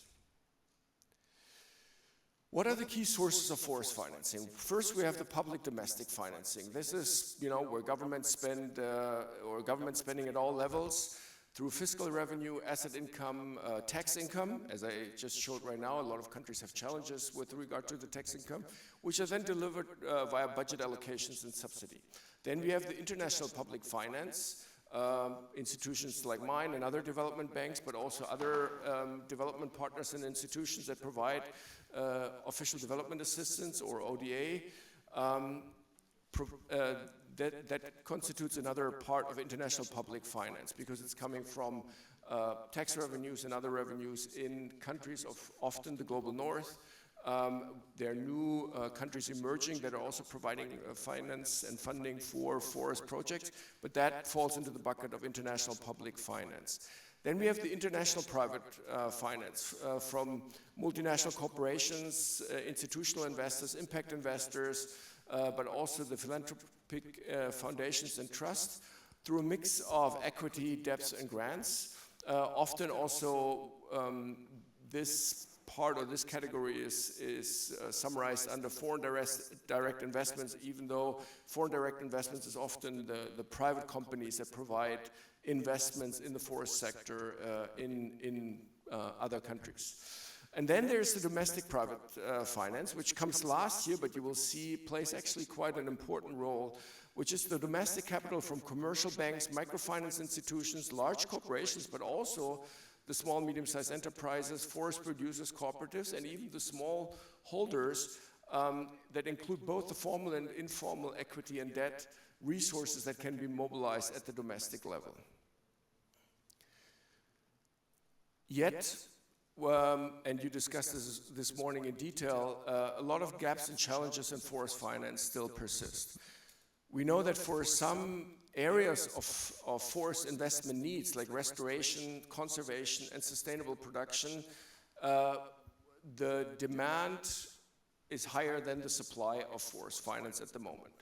Often this is caused by an unfavorable investment environment, creating disincentives at all levels, domestic finance or international finance, to invest actually in the forest sector, to invest in restoration, to invest in conservation, because investors need a favorable investment environment because they need to be assured that their money is secure, that there are reliable and defendable ownership structures, and that the return on their investments is actually that they can obtain that return on their investments, which is especially important, and I think I will get back to that in a later slide, which is important in the forestry sector because often the investment and the return, there's a time gap, and the more insecurity about obtaining the return there is, the less incentive there is for private investors, small or large, smallholder or FDI, to actually invest in the forest sector or forest landscapes.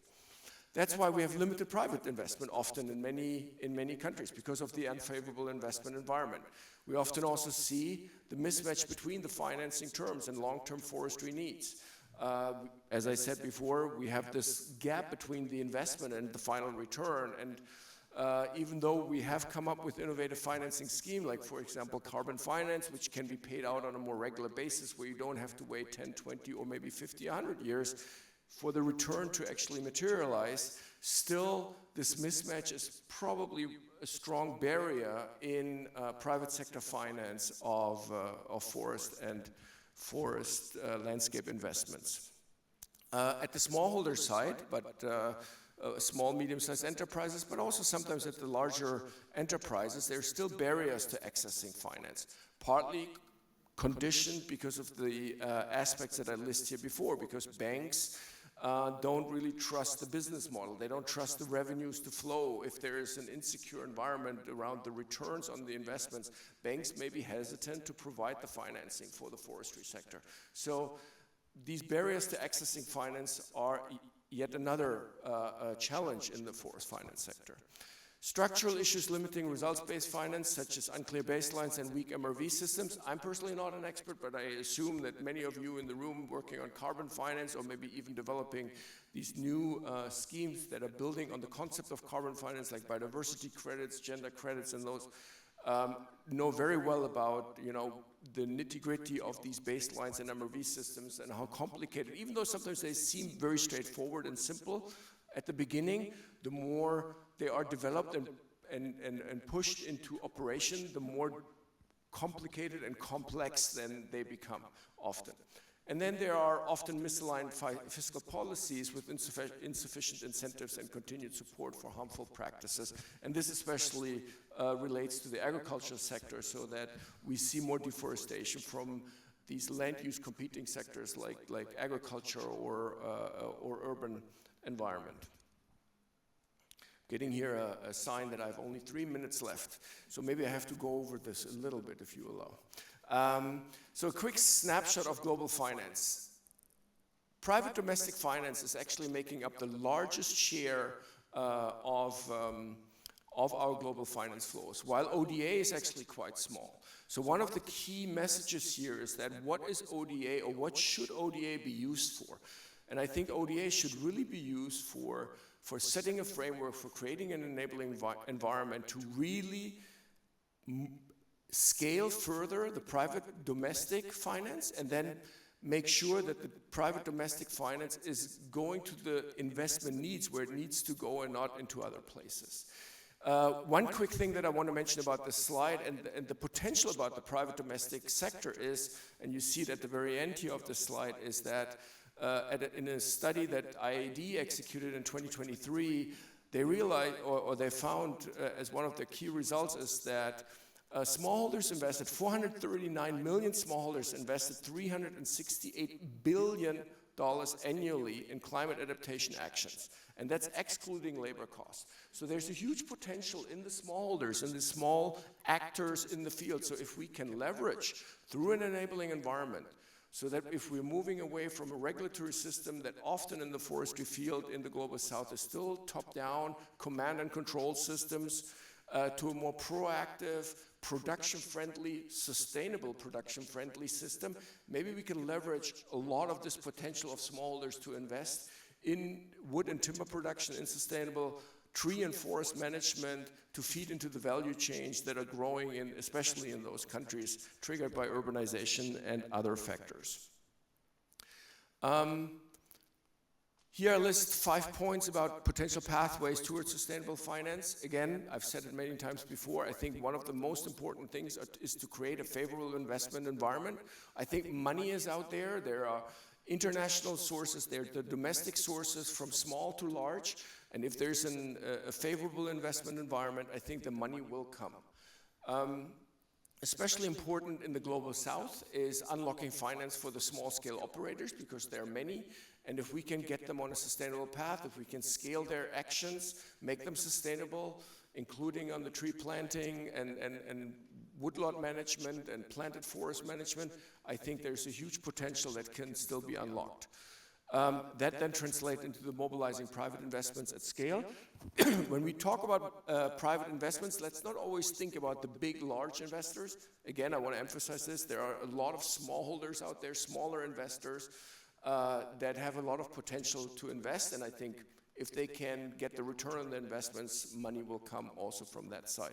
And I actually learned that I think there's a definition of smallholders of 100 hectares or something like that, and I think 100 hectares is actually already quite small when you think that, for example, in countries like Germany, the average ownership of forest is half a hectare. So 100 hectares doesn't seem that small anymore against that kind of context. To achieve all that, we need to enhance the domestic public finance and policy alignment, and then deploy the ODA as a catalytic enabler.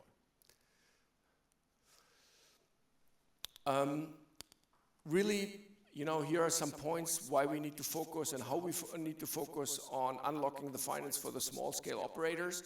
It's probably because I'm coming from the World Bank, and small-scale operators are really at the heart of, you know, where we want to get and where we want our investments and our work with the countries wants to go. That's why I'm emphasizing often the small-scale operators. I know we talk here at a global level, so not only the global south, and it may be a little bit different in other contexts, but just a few points here on how to unlock finance for small-scale operators. One of the key points, and I think that applies to small and large, is that revenue generation is essential. If you don't generate revenue, there's no incentive to actually invest. So there needs to be a money stream, and you know, we cannot live on welfare alone. If the welfare doesn't translate into real money flows, we may not be successful in triggering and incentivizing the investments that we want to have and we want to see. Similar on the mobilizing private investment at scale, I think there's a lot of these points I've already mentioned before. The PowerPoint will be available, so we can also have it standing maybe for your discussions, and we can move these slides around, right? So you can refer to that during your discussion. But again, some of these things I've said before, like the key barriers, and that, you know, we have to also look at these different investors and how they have different roles and different roles to play in mobilizing forest investments. That was what I wanted to share with you. Thank you very much. I hope there were some points in there, and as I said, we can have these slides standing and moving through during the discussion, and you can maybe orient yourself during the discussion. But I hope there were some points that you can pick up and discuss around during the breakout groups. Thank you very much. Thank you very much. Thank you very much, Mr. Sander. This is really putting an important frame, because some of the things that I believe we all have to keep in mind is how important private investment is, but how important domestic private investment is, and how important small domestic private investment is to make the forest bioeconomy moving. So thank you very much for setting this frame. Before we go to the group discussion, we have one interesting element that I have hidden from you in my introduction, that is introducing additional stakeholder perspectives. We have 3 distinguished speakers for 3 minutes each. I'm sorry to be very tight with time. That was what I was told is my job here.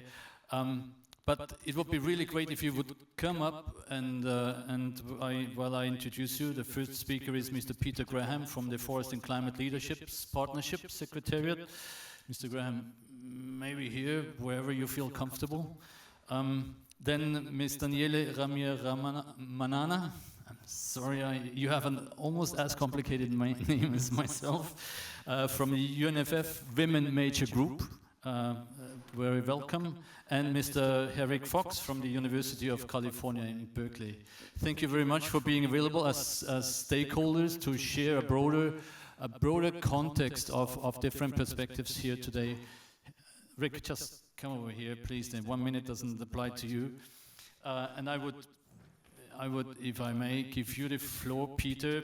You are the International Climate and Forest Policy Advisor with over 2 decades of experience working at the intersection between government, finance, and sustainable development. A lot of experience here with us, with you today. And now you're the bioeconomy lead of the Secretariat of the Forest and Climate Leaders Partnership, a major initiative in that space. Over to you, Peter. Thank you.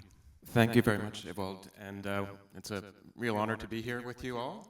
Thank you. It's actually my first time in Austria, strangely enough. So this is also one of those special occasions where I get to tick off another country. So I'm going to be very sensitive to the time limit, and I've actually prepared a written speech. So bear with me. Apologies if it's not as human as I normally am. So again, I'm speaking on behalf of the Forest and Climate Leaders Partnership, whose members committed at COP28 to advance by 2030 policies and approaches that support low-carbon construction and the increased use of wood from sustainably managed forests in the built environment. This is our focus in the context of a forest bioeconomy at the moment. Today's discussion on sourcing wealth and financing opportunities is therefore central to the delivery of the FCLP's mandate here. And so allow me to focus on 3 points relevant to this discussion, and thanks for the excellent guidance notes, whoever prepared them. So the Forest Finance Roadmap, which was released last year, and there was a session at COP30 as well on this, is clear. Halting and reversing forest loss by 2030 requires shifting financial incentives so that forests generate competitive economic returns.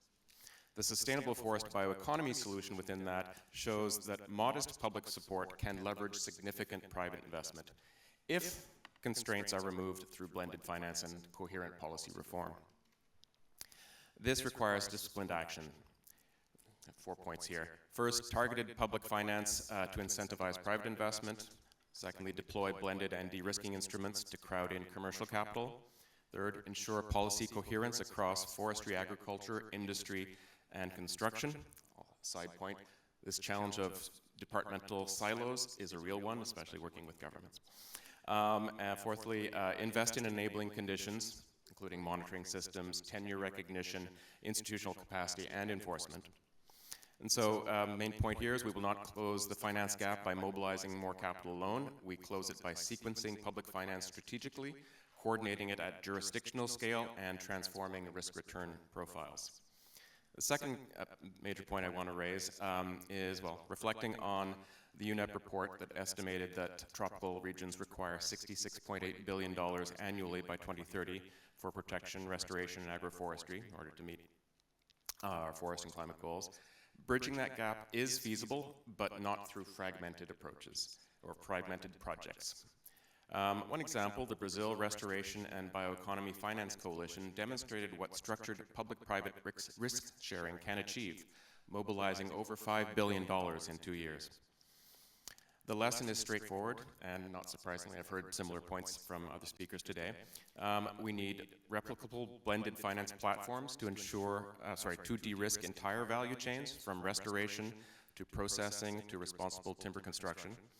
We need to align multilateral and development finance with responsible timber construction supply chains. And we need to strengthen pipelines so restoration, industrial capacity, and construction demand are financed as a coherent system. That is how we mobilize billions, not millions. And coming into what governments, the levers governments already have. So green public procurement, life cycle-based tax incentives, embodied carbon standards, and blended credit lines can rapidly alter market signals. The remaining barriers, such as including cost perception, regulatory inertia, fragmented standards, that's come up a fair bit this morning, are policy design challenges. And policymakers, as I used to be, we enjoy challenges. So, my point here, when fiscal regimes reward sustainable forest management and low carbon construction, private capital responds. In conclusion, allow me to frame this sort of last points as sort of propositions for further discussion. First, finance must shift incentives. Public capital should be sequenced to crowd in private investment and make forests economically competitive. Secondly, scale requires platforms, not pilots. We need jurisdictional blended finance systems that de-risk entire forest frame value chains. And thirdly, fiscal policy is catalytic. Procurement, tax, and regulatory reform can rapidly convert political ambition into market demand. So, as I've seen from the draft call to action, these align with a number of the elements in there, and the FCLP stands ready to work with governments and development finance institutions and everyone here to rapidly accelerate and scale up these solutions. Thank you so much. Thank you, Peter. Thank you very much. A lot of experience and know-how has gone into these 3 minutes, so I hope this piece of paper maybe can then be shared also, because there is a lot of expertise. And thank you for pointing out the forest finance roadmap and the different elements to it. I think really there is a whole group that has been working on this very hard with a lot of good guidance. I would now move over to our second key stakeholder speaker on a topic that is really very important that we haven't discussed or touched upon this much in this session yet. Ms. Ramir Ramanara, still trying, Danielle for short. You're a Malagasy agronomist and gender specialist with 2 decades of experience, and you bring this aspect of gender equality in natural resource management, in forestry, into many of those discussions. So we are very happy to have you here today, because this is an element that needs to be as visible as we talk about inclusiveness. The gender components, the youth components, these are all really important element on the leaving no one behind and inclusive way of working, and we have to make sure that this is reflected. So we are really looking forward to sharing what you otherwise also show as UN Women Group in the UN context, UNFF context, African Forest Forum, and everybody, and in many other areas. Over to you for your statement. Thank you very much. Thank you, Chair. Distinguished delegates, good afternoon. I'm honored to speak on behalf of the Women's Major Group, REFACOF, the African Women's Network for Community Forest Management, and the many rural and indigenous women who live with forests every day, depend on them for food, income, energy, and resilience. In Africa, women are not on the margins of the forest-based bioeconomy. We are at its foundation. We collect and process forest products, manage community forests, sustain local markets, and reinvest income into families and food security. Yet, financing continues to bypass us.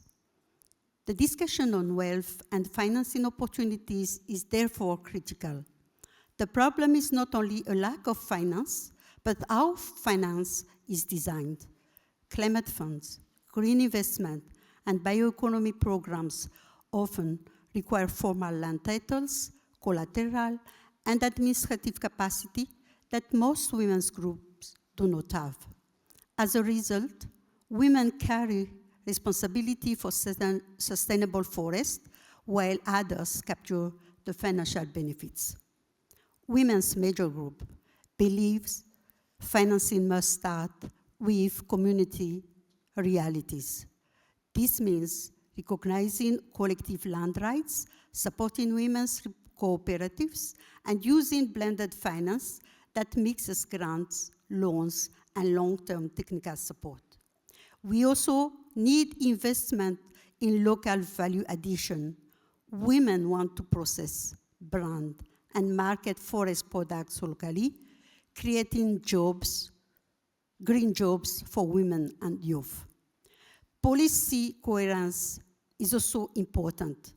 Bioeconomy strategies, climate finance frameworks, and fiscal policies must explicitly include women as economic actors. This means secure land and tree tenure, gender-responsive safeguard, and sex disaggregated data that make women's contribution visible. In conclusion, financing Africa's forest-based bioeconomy will only work if it truly includes women. Gender-responsive financing is not optional. It is essential for a sustainable and inclusive forest-based bioeconomy in Africa. Thank you. Thank you very much, Daniela.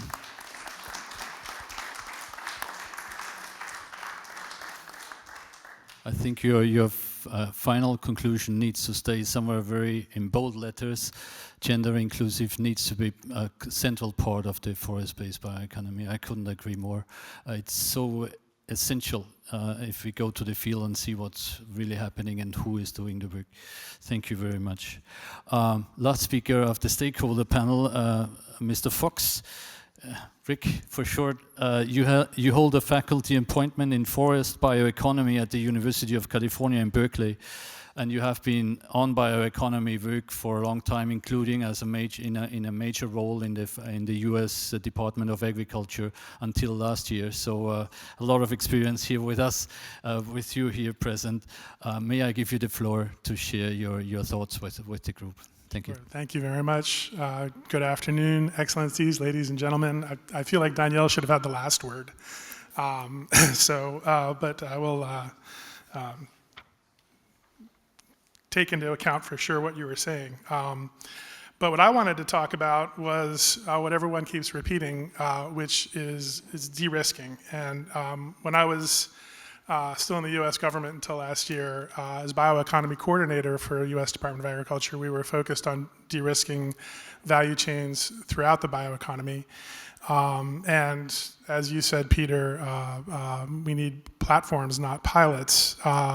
The numbers that Klaus gave in the beginning of his presentation, $403 billion a year to restore forests. And 40 billion of that is for, not even of that is for production. So how do we make up that gap? Is one of the things that we're focused on at Berkeley right now. And another number that I think is important to repeat is from this morning. We need to somehow finance adding 500 billion trees and building 2 billion homes from wood in order to save the planet, right? So, public procurement is one major factor that I think our session leader mentioned at the beginning.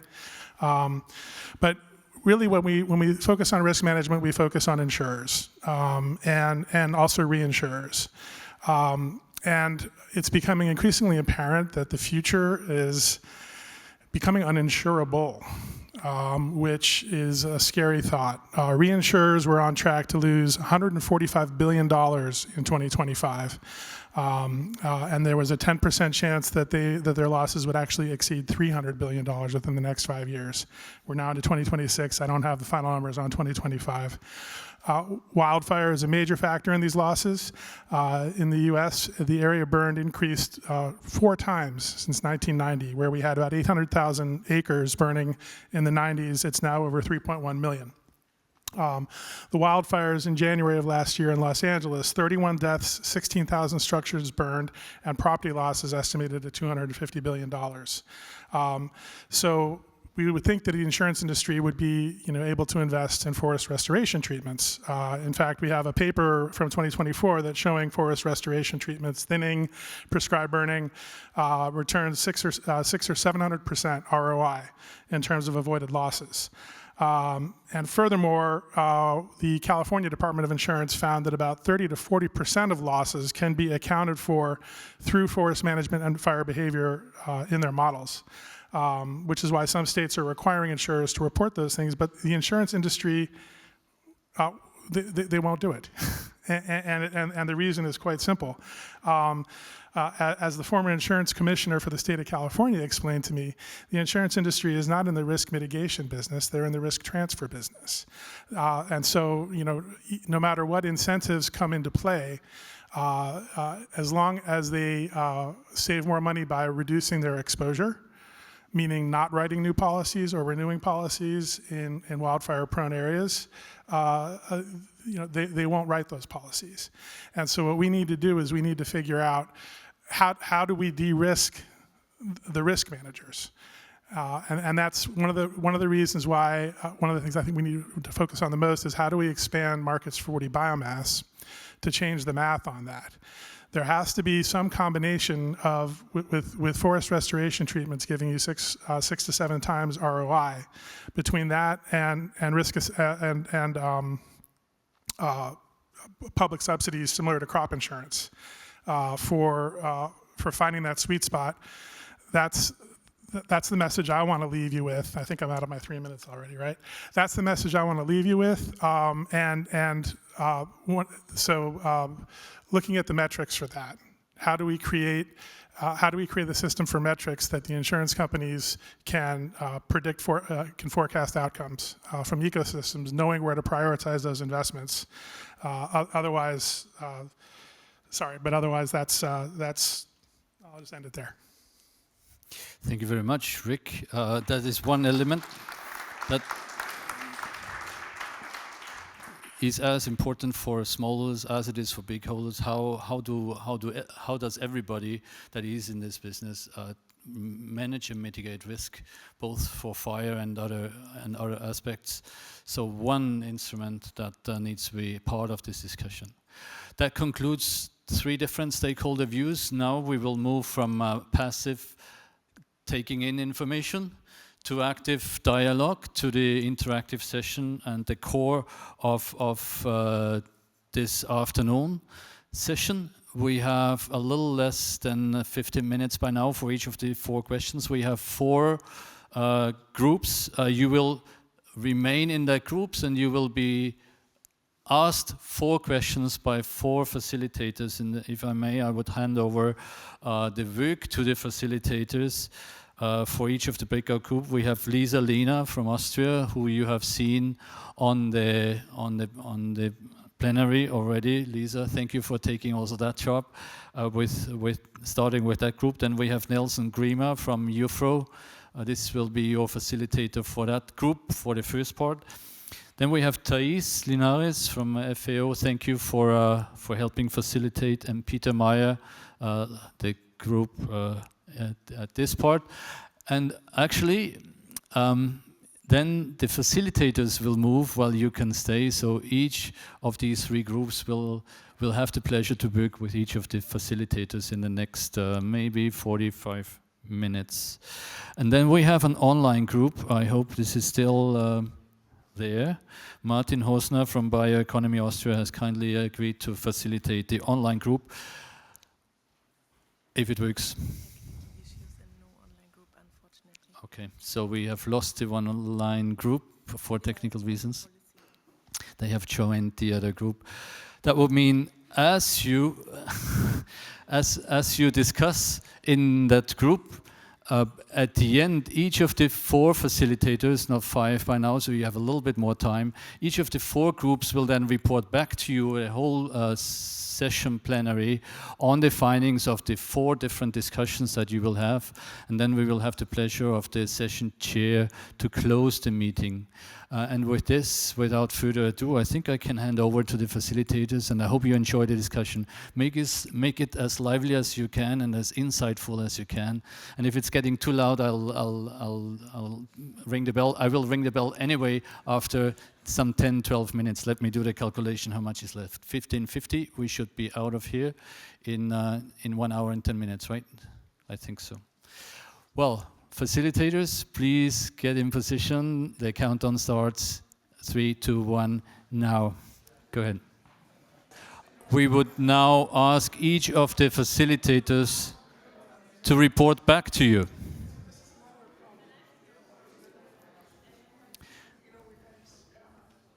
And for that, we would hope that you focus your attention on each of those groups. And I wanted to ask colleagues.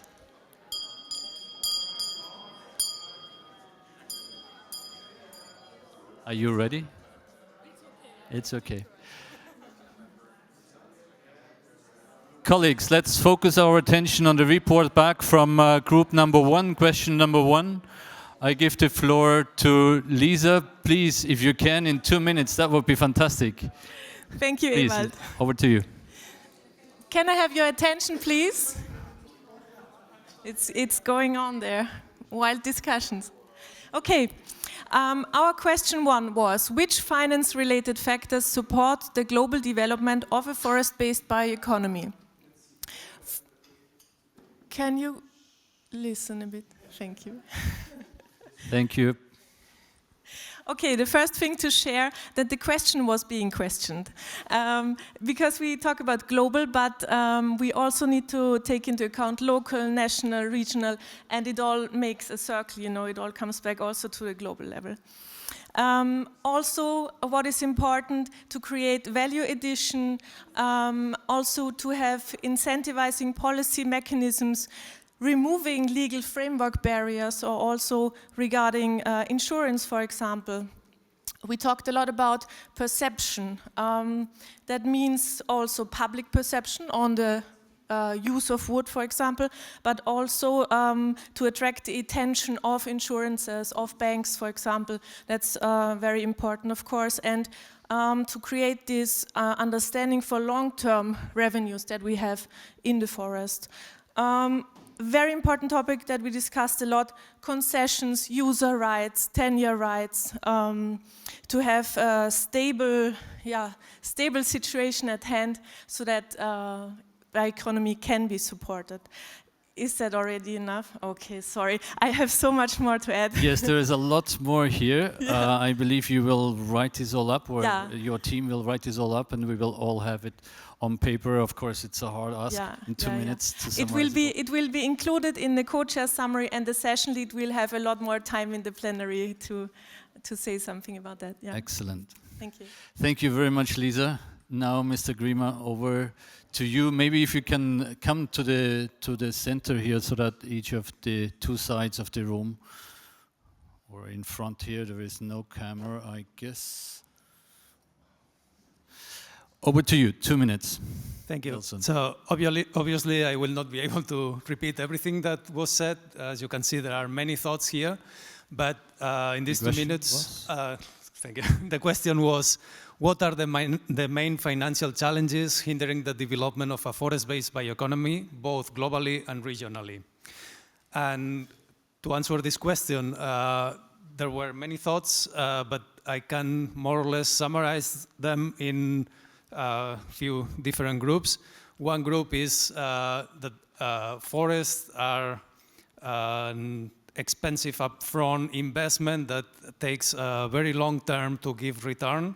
And in this long term, there can be the so-called valleys of death, that it's innovations that cannot scale up because of lack of financing. Also, there are often competing donor interests, and the benefit sharing are not clear. There is also difficulty in accessing financial benefits, and there is no clear regulations. Prices are inaccessible for a lot of small and medium entrepreneurs. Also, there is a problem of capacity of small landholders, not only for the landowners, but also for technical people who would need to work in this forest.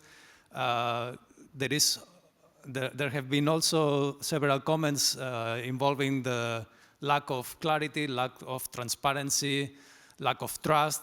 All this is very important to have a healthy investment landscape. And this has been identified by almost all groups as a problem. We also have the issue of the high risk of investing in forest. It has been mentioned by the panelists before that there can be risk due to climate change. There can be risk due to the long-term investments that the forest will not return these investments in many years. There are also comments linking to the silos of the different sectors, and that this intersectoral collaboration is fundamental for having not only a healthy investment in forests, but to have a healthy forest sector in general. And that we should talk more within and with other sectors. I think that's... Yes. Thank you very much, Nelson. That was the second group. Thank you for a quick reporting back. Peter, you will be the next one. I'm the next one. Where do you want me to put it? Here? Here, I think it's fine. If you could just repeat the question to... Yes, okay. Ladies and gentlemen, thanks everyone for your contributions. So I think we had very lively debates. The question, which actions could be established to improve financial access for bioeconomy across regions? So it was really this cross-regional approach, and what are the conditions that we need to have successful implementation. And in all our discussions, we realized it's all connected. So we were starting with the local level, with the small and medium enterprises, that they need enabling conditions, that you need this local level and the frame conditions to attract investment, and to be sure that also the tenure rights and the land rights that the Group 1 also reported to is very important for a successful model, for a long-term model, for a successful implementation of bioeconomy approaches.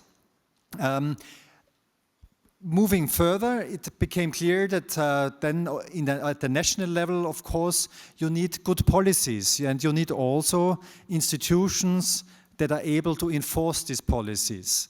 So it does not help only to have a policy written on paper, but you also need a governance structure that is credible enough and also has the power and the manpower to implement these legal requirements also back to the ground. Otherwise, there will be no effect on these activities towards bioeconomy. So a very important component.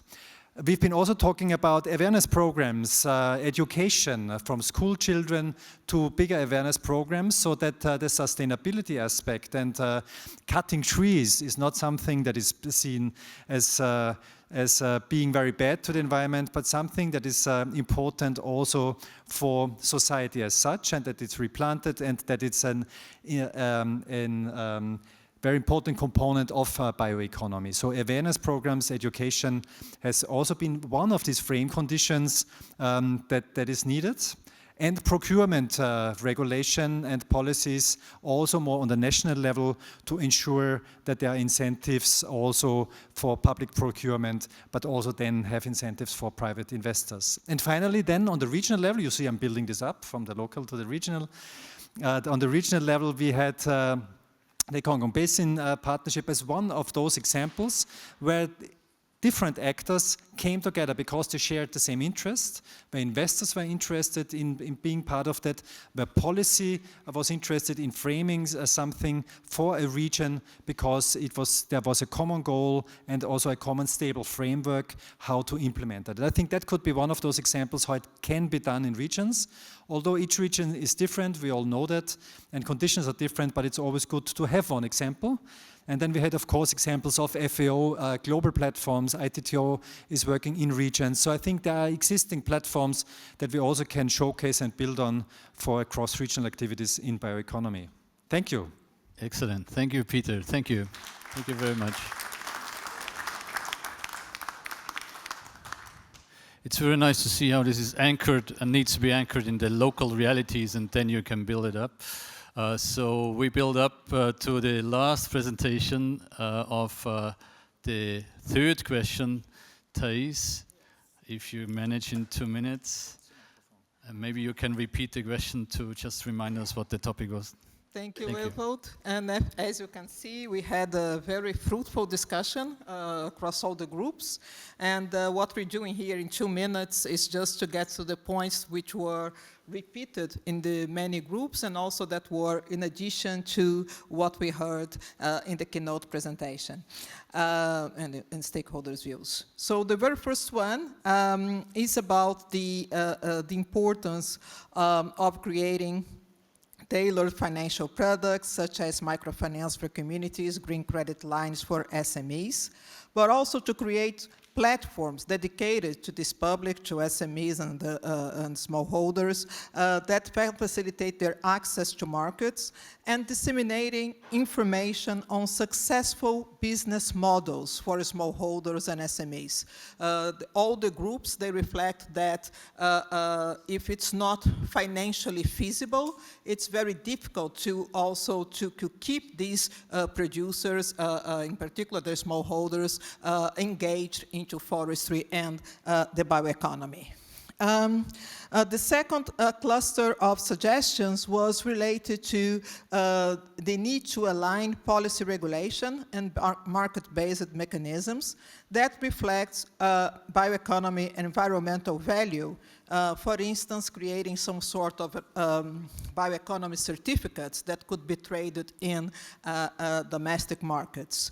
Also expanding payment for ecosystem services, PES models, and tapping into climate and biodiversity finance mechanisms that can provide essential funding for bio-based value chains. And the third cluster, it's about creating harmonized frameworks for life cycle assessments and bioeconomy.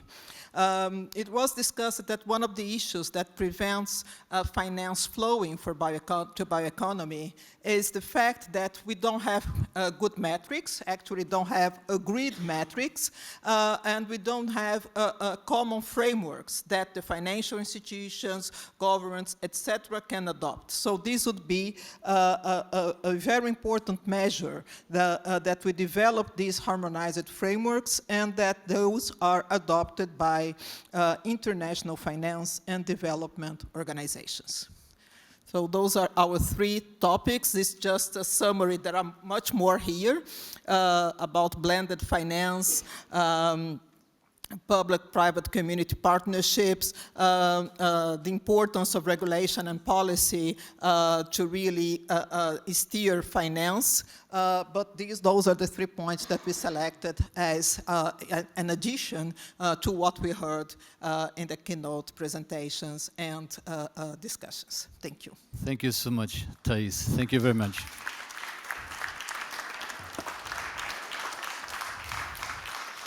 Fantastic to hear. I think we deserve another round of applause for all of us and the facilitators.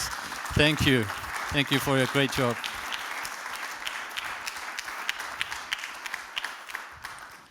We now move to the final part of this session. We have had the pleasure of having Eliška here chairing the session and opening it. So, and we have the pleasure at the end of this session today to hear your closing reflections and remark. Eliška, floor is yours. Thank you very much. First of all, thank you very much for all your thoughts, the hard work, and all the ideas you shared with each other. And big thank you to all the facilitators. I'm really glad we were able to share our views and ideas on how to further enhance bioeconomy and financing. Just a couple points I noted. First, from the keynote, what was interesting to me was the 5 pathways towards sustainable forest finance. From the stakeholders' views, I have 3 points. That it's important to break departmental silos, that we need to seriously take into account women and youth, and that we need to de-risk the value chains. And a couple overarching ideas from the group discussions. Importance of tenure rights, cooperation, regional platforms, public-private partnership, cooperation along value chain. Then we also need a common language to use, definitions, indicators, criteria, somehow to find words to speak about the things and understand each other. Last but not least, perception of bioeconomy for the consumers, but also for the producers and for policymakers, let's say it this way. It was really an honor for me to lead this session, and I thank you all very much. Thank you very much. And on behalf of the organizing team, I would really want to extend my thanks to all the speakers, the stakeholder views that you have provided, all the participants that have provided inputs to the group discussions, the facilitators. Thank you very much. I think it has been a rich afternoon. Okay, let's continue. We have 1 more hour to work before the reception, so welcome back, everybody. First, I would like to say that unfortunately there were some technical difficulties with the online working group, the thematic session, and there seems to have been some general problem with the teams, so unfortunately it was not anything that we could help at this end. And as an information for the online participants, due to these technical difficulties, we have to send you a new link for tomorrow. There will be different links for the plenary and then for the thematic sessions, but you'll get them in your emails. Anyway, without further ado, I will now hand over to the co-chairs. Thank you very much, Tina. I joined the thematic session Policy Meets Practice. This session was led by Mr. Erno Järvinen and moderated by Hossein Moeni, and it was a very constructive and engaging discussion, basically reflecting a broad range of constructive perspectives and with a lot of valuable contributions from all sides. My personal takeaway, I mean there has been a lot of takeaways, but my personal takeaway was that bioeconomy can be the connector, the bridge between the 3 Rio conventions, can be the bridge between countries and between sectors. So this is my personal takeaway, but much more you will hear now from Erno. Please, the floor is yours. Thank you, Chair Georg, Your Excellencies, ladies and gentlemen, dear friends of forest-based bioeconomy. I would like to start by thanking all the participants for the lively discussions in the first thematic session, and the moderator and the facilitators for your excellent work here at the venue and also online. Finland is a co-convener of the summit and a member of the country-led initiative steering committee, and we are and I am personally very happy to have the opportunity to act as a lead country in the first thematic session. It is my great honor to summarize the key points.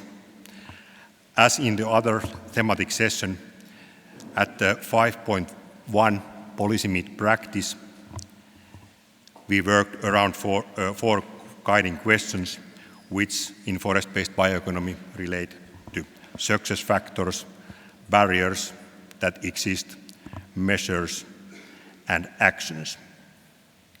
I would like to pitch a few key points in each of these. First, key factors and strategies. Sustainability is the guiding principle to upscaling forest-based bioeconomy.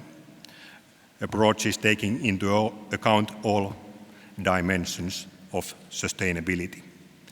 Strong commitment and leadership to advocate forest-based bioeconomy is needed. Ensuring finance and investment availability to enable innovation and research and development to set the ground for upscale bioeconomy approach in the entire value chain. And communication, information, practice exchange, and capacity building forms the foundation for a sustainable and successful forest-based bioeconomy. And what comes to policies and regulatory barriers at the national and international levels, I would like to highlight following points. The lack of common terminology and international standards and harmonization of metrics and data collection. Uncertainty about tenure rights, regulation, and access to markets are perceived as risks and discourage investment. Complex permitting processes and administrative burdens hinder implementation, especially for small and medium-sized enterprises and smallholders. Overlapping mandates between different sectors can be seen also as a barrier. And regulations were not developed for sustainable forest-based bioeconomy adoption. And then to which measures within existing international and national policy frameworks should be prioritized. Change the narrative. And it has proven to be that those strategies that have been successful have been prepared in very wide cross-sectoral and cross-ministerial processes in the interactive preparation. We need bioeconomy on the long-term agenda while identifying clear steps beyond 2030. And of course, we all know that bioeconomy is much more than only wood, so there is a need to expand bioeconomy narrative beyond wood, acknowledging non-wood forest products, forest ecosystem services as very important sectors. And we have to also overcome bias of bioeconomy products perceived. Then I think that I will finally step to prioritized actions. So which actions at the national and international level should be prioritized to close the gap between policy and practice, enabling rapid progress towards sustainable and inclusive bioeconomy. So there is a need to strengthen vertical and horizontal stakeholder engagement, involving indigenous peoples, smallholders, I would say all relevant stakeholders into preparation and decision making. It is crucial for translating policy into practice. Establish cross-ministerial bioeconomy coordination mechanisms with clear mandates, shared targets, joint planning, and clear responsibilities across all related sectors. Harmonize policies at different levels, international, national, regional level. Investing in capacity building and education is, I would say, maybe the most important success factor for the success of bioeconomy. Harmonizing sustainability metrics, reporting frameworks, standards, etc. So simplification and harmonization between policies and regulation is needed. And there is also a clear need to support capacity building and communication of the bioeconomy on all levels. So it's clear that forest-based bioeconomy is at different stages in different... I already gone through this. Thank you. A little bit last minute changes, apologies. So, Your Excellencies, dear Chair, it is clear that forest-based bioeconomy is at different stages in different countries and even within countries between different regions. But it looks like we also have a shared common understanding of very many issues. I'm very much looking forward to the discussions of this summit and the coming days, and especially the following steps after the summit. With this summarizing pitch points and as proposal from item 5.1, policy meets practice, to be included for drafting, for further drafting to co-chairs summary report at the I will once again warmly want to thank you all for your active contribution and commitment, and hand the speech back to co-chair. Thank you. Thank you. Please go ahead. Yes. Thank you very much, Enno, for those concise report and taking through all of us through what was discussed in 5.1. I think the afternoon sessions were very vibrant, and from the report that we're getting from the policy coming into practice, I see that we have a very good competition, Alishka, in terms of what happened in the financing side.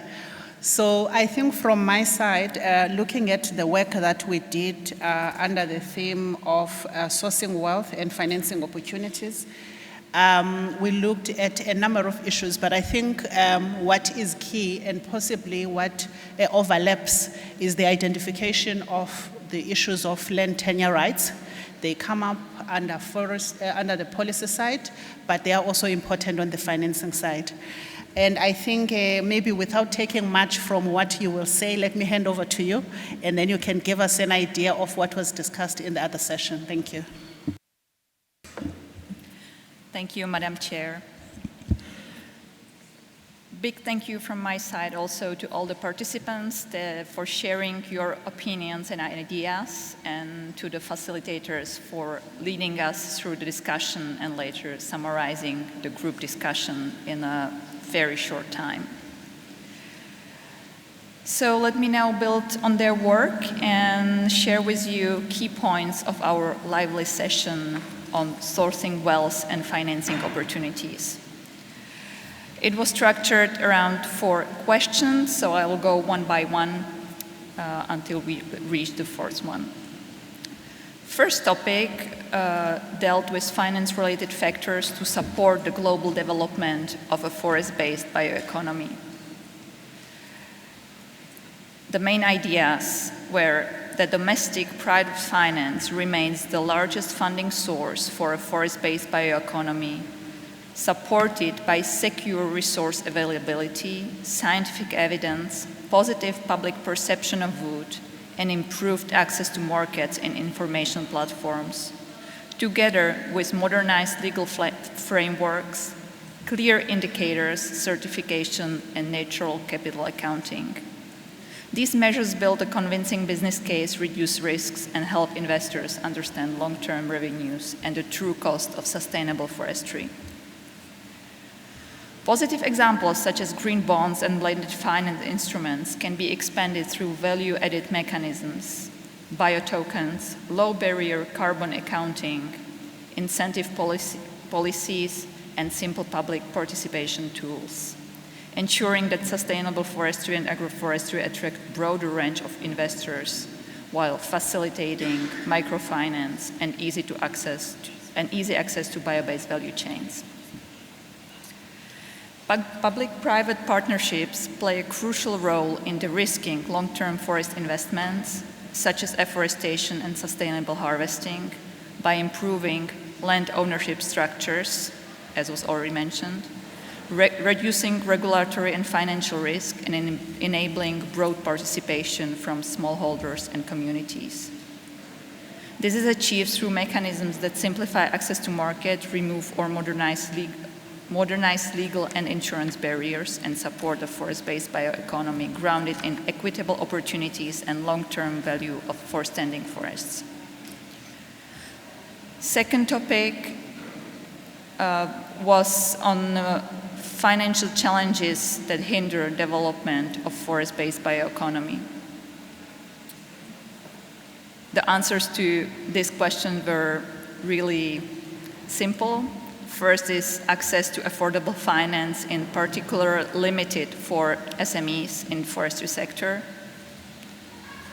Secondly, investors continue to view forestry as a high-risk sector due to long investment horizons, often unclear land tenure, and volatile markets.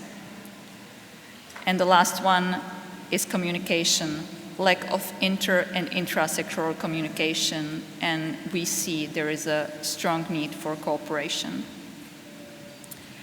Third area where financial measures to best leverage benefits of sustainable forest-based bioeconomy approaches. Aligning policy, regulation, and market-based mechanisms to reflect bioeconomy value are a clear solution. Example could be bioeconomy certificates to generate additional sources of revenue and incentives to shift away from fossil-based products. Also, expanding payments for ecosystem services and tapping into climate and biodiversity finance mechanisms can also provide essential funding for bio-based value chains. Unlocking finance for smallholders and SMEs through creation of tailored financial products such as microfinance for communities and green credit lines for SMEs, as well as disseminating information on successful business models for smallholders and SMEs, and creating service platforms that facilitate access to markets. Creating harmonized frameworks for life cycle assessments and bioeconomy metrics that can be adopted by international finance and development organizations, contributing to strengthening market credibility and paving the way for increased investment flows. And our last area dealt with actions to improve financial access and to support the development of bioeconomy in question. Again, three main points. The basis for a bioeconomy solution lies in clear, lasting tenure rights. We're coming back again to the question of ownership, especially for local communities, and investment security for SMEs at local level. In addition, capacity building for stakeholders and matchmaking activities are important. At a national level, we need bioeconomy-oriented policies to be created and related legal regulation to be enforced. Furthermore, education and communication strategies are important for fostering public trust and understanding the bioeconomy and the use of trees. Public procurement is another element to enhance the adoption of bioeconomy. And our last point, developing regional platforms that aggregate projects and reduce investment risks that facilitate greater access for smallholders Examples include Congo Basin Partnership, regional support activities within the framework of ITTO, and global FAO initiatives. Well, thanks again to all the participants for their ideas, and I am very much looking forward to the upcoming discussion during the summit and afterwards. Thank you very much, and back to you.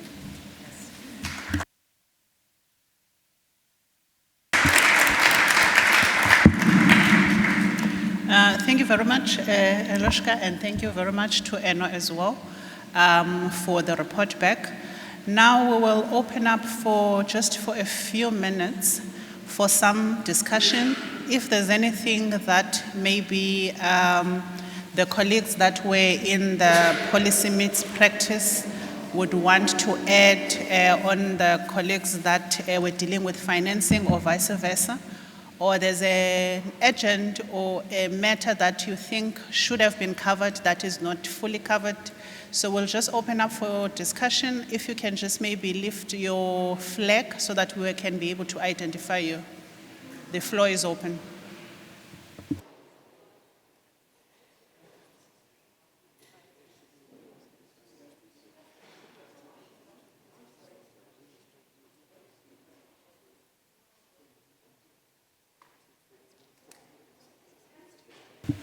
Okay. Okay.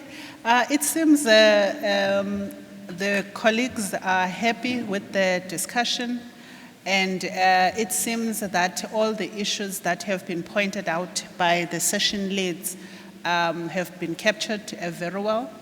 But also it means that the discussions within the room, because I had some discussion with some of the colleagues during break, were very active. And I think everyone has managed to say everything that they wanted to say.